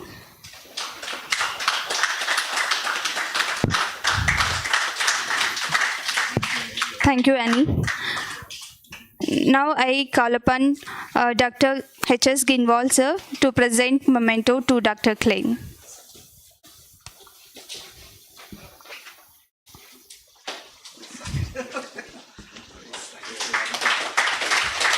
Thank you, sir. And now we will disperse for a short tea break. And after that, we will join back at ICFRE auditorium for 6th technical session. Thank you.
women, because these are the conservators of forest and also destructors of forest. So Mahila Mangaldals in these areas, Gram Panchayat, school children, whosoever are there can be a very good partner in these exercises. The second area is innovation. When we're talking about innovation, and fuel wood can be one, in another area it can be fodder, in another area it can be NTFP, or what are other issues. I was very much focused to not going beyond fodder. The moment I was going into multi-purpose, I was knowing it would lead to human-wildlife conflicts. So it has to be very localized solution, understanding what women in this area want. So there is about 50% suggestion of species coming from women, whereas only 50% that is coming from our scientific intervention. And all those suggestions that women gave, we didn't find those plants in the nursery. So there is another livelihood intervention where we could develop a local nursery by supporting local livelihood. So now, next area is effectiveness. Once you have inclusion, participation, we lead to effectiveness. And effectiveness is when results start rolling out, when the milk yield of animals start improving, when a lot of women join your movement, and they also ensure that your model goes from this degraded area to their cropland bunds in agroforestry and agri-silvi model. That's the success that we achieved. Sustainability, what was the sustainability? Because once the government project is over, the project ends, the model ends. So we ensured that the next level of involvement comes through Livelihood Resource Center and community seed bank of only lesser known underutilized wild edibles so that we can use them in agri-silvi models. Of course, annual monitoring, and that has a replication potential. Now, when I talk about effectiveness and inclusion, I should also talk about impact, because that leads to success stories and benefits shared with the communities. So we tried to test this case study that is running right from 2009. We tested it on the global standards of IUCN nature-based solution, and I was surprised because of the evidence that we generated. This was the first study from India that qualified for global standards this year, and I'm sure it's also because a lot of people have not applied for this. And now, after almost 10-15 years, we are also hearing about some replication happening in Himachal Pradesh. Now, with this community, government, academia collaboration that happened here, I moved to an organization where I get to work with communities and then later on also with corporate sector. And these are very important and crucial, because here you cannot only leave the lands for corporates or mine people to restore these areas, because these are hotspots of heavy metal. These are also hotspots of soil and air pollution. And most of the plantation that I've raised here is basically a monoculture. So they also now know that this is also susceptible to the pest attack. So now they're also interested to have more of biodiversity interventions, mixed plantations. So regular biomonitoring support can help us in better restoration planning for future, and wise choice of species, because scientific interventions here can help. And I had the previous speaker in the last session who talked about what kind of species, and this is where scientists can really help. Now, we did some couple of work that all scientists do, understanding how these contaminated sites can be used, how we can have some better protocols, how we can ensure mycorrhizal succession and contribution can improve restoration in these areas. So this all happened. But at the same time, we also tried to see that these mines are more than 50 or 60-year-old mine site. So that also means a lot of topsoil is not available. So if I talk about a condition in a state like Rajasthan, that's potentially an arid area, if a contractor is building this topsoil from somewhere nearby fertile land, that also means that I am actually not creating a sustainable landscape. I am actually compromising the farmer's productivity that he or she gets from that area. So my intervention was ensuring that tree plantation is supported by seeds. It is also supported by a lot of slope stabilizing species, and then selecting species that are more air pollution tolerant and accelerating the soil amelioration by microbial combinations. So these are some couple of pictures just to show how this has been raised in zinc and coal mines. So it's a one of them is a dirty mining and other one is not so dirty mining in India. Another area where we have tried to work is auditing private sector mining. Now, they do a lot of this work of mining from their department as per what government has been assigning them the task. So now here is again a very important interest of a scientist and multi-sectoral involvement to see what kind of species they are growing up, because forest department is involved, academic and research organizations are involved, giving them their know-how. And if we have some kind of better understanding on what kind of species, because climatic and local successional patterns definitely need to be followed in these areas, especially highlighting on the concerns that I discussed. So if I come up to some of the next slides, some of the concluding slides of my presentation, I see that these 6 keywords can be very relevant if I want to talk about accelerating the momentum of transformative changes in sustainable land restoration, because I not only work on forest landscape restoration, I see broadly this as a sustainable land restoration approach. So again, incentives, convergence, innovations beyond forest areas, private sector financing, and of course, monitoring, learning, and improving, because every single case study is a different approach altogether. You cannot fit one case study approach into another area. So that is something that we have learned in last so many years. And coming to the last slide of this discussion and my presentation, I think these are some of the key takeaways that you might find relevant if you think it's workable in your work areas. We started talking about climate sensitive restoration planning a few years back, and now we are also trying to see how resilient thinking and resilient planning in context of specific restoration can play a role. So it has to be very context specific restoration planning, with the uncertainty very much in the center of planning. We know we live in a very uncertain world, and warming world has brought a lot of uncertainty, so that has to be kept in the center. Mainstreaming systems thinking approach. I'm so happy somebody in the morning was talking about this, of following a social transformation approach, because restoration has to be linked with livelihood, it has to be linked with incentives to make it a success story. And of course then multi-sectoral involvement, that's very much the topic of this presentation, and trying to promote as much as possible mixed forest formation instead of monocultures or fast-growing high biomass yielding species. And last but not the least, I think this is very important, mimicking forest successional pattern. This is something that many of these industries, many of the scientists even don't follow. If we have this better understanding of local pioneers, cereal and climatic climates, I think a lot of our job will be properly channeled to get better outputs. So with this, thank you so much for your attention, and I really enjoyed giving this presentation. Thank you. Thank you very much. You were perfectly on time. I really appreciate that. So as I said, that we could take 2 questions from the audience, please.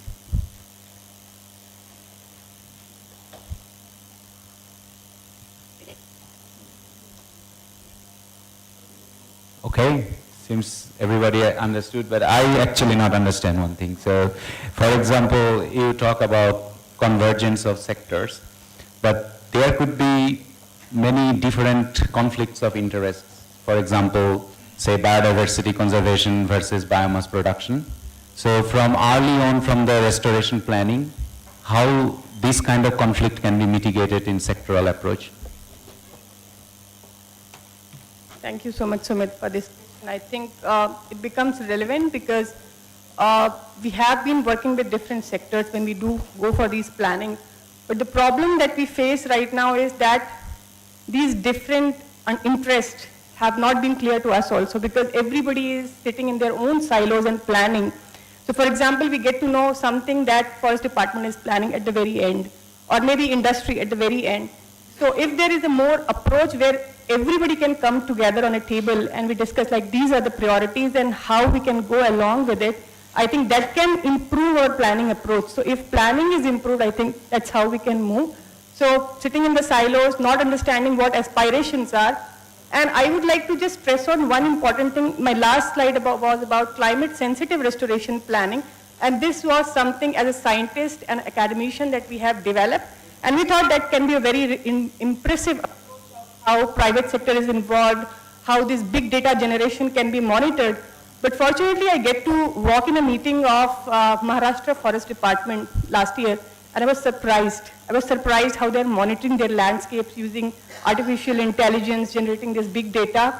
But again, they were not knowing what scientists are doing. So this is some kind of a gap, a communication gap that is there. So that needs to be sorted in the planning process and sitting together. So I think I got the answer of my questions. Everything come together in one table. So we need to have also a table in our democracy and also, and I think we have that, and also equal importance to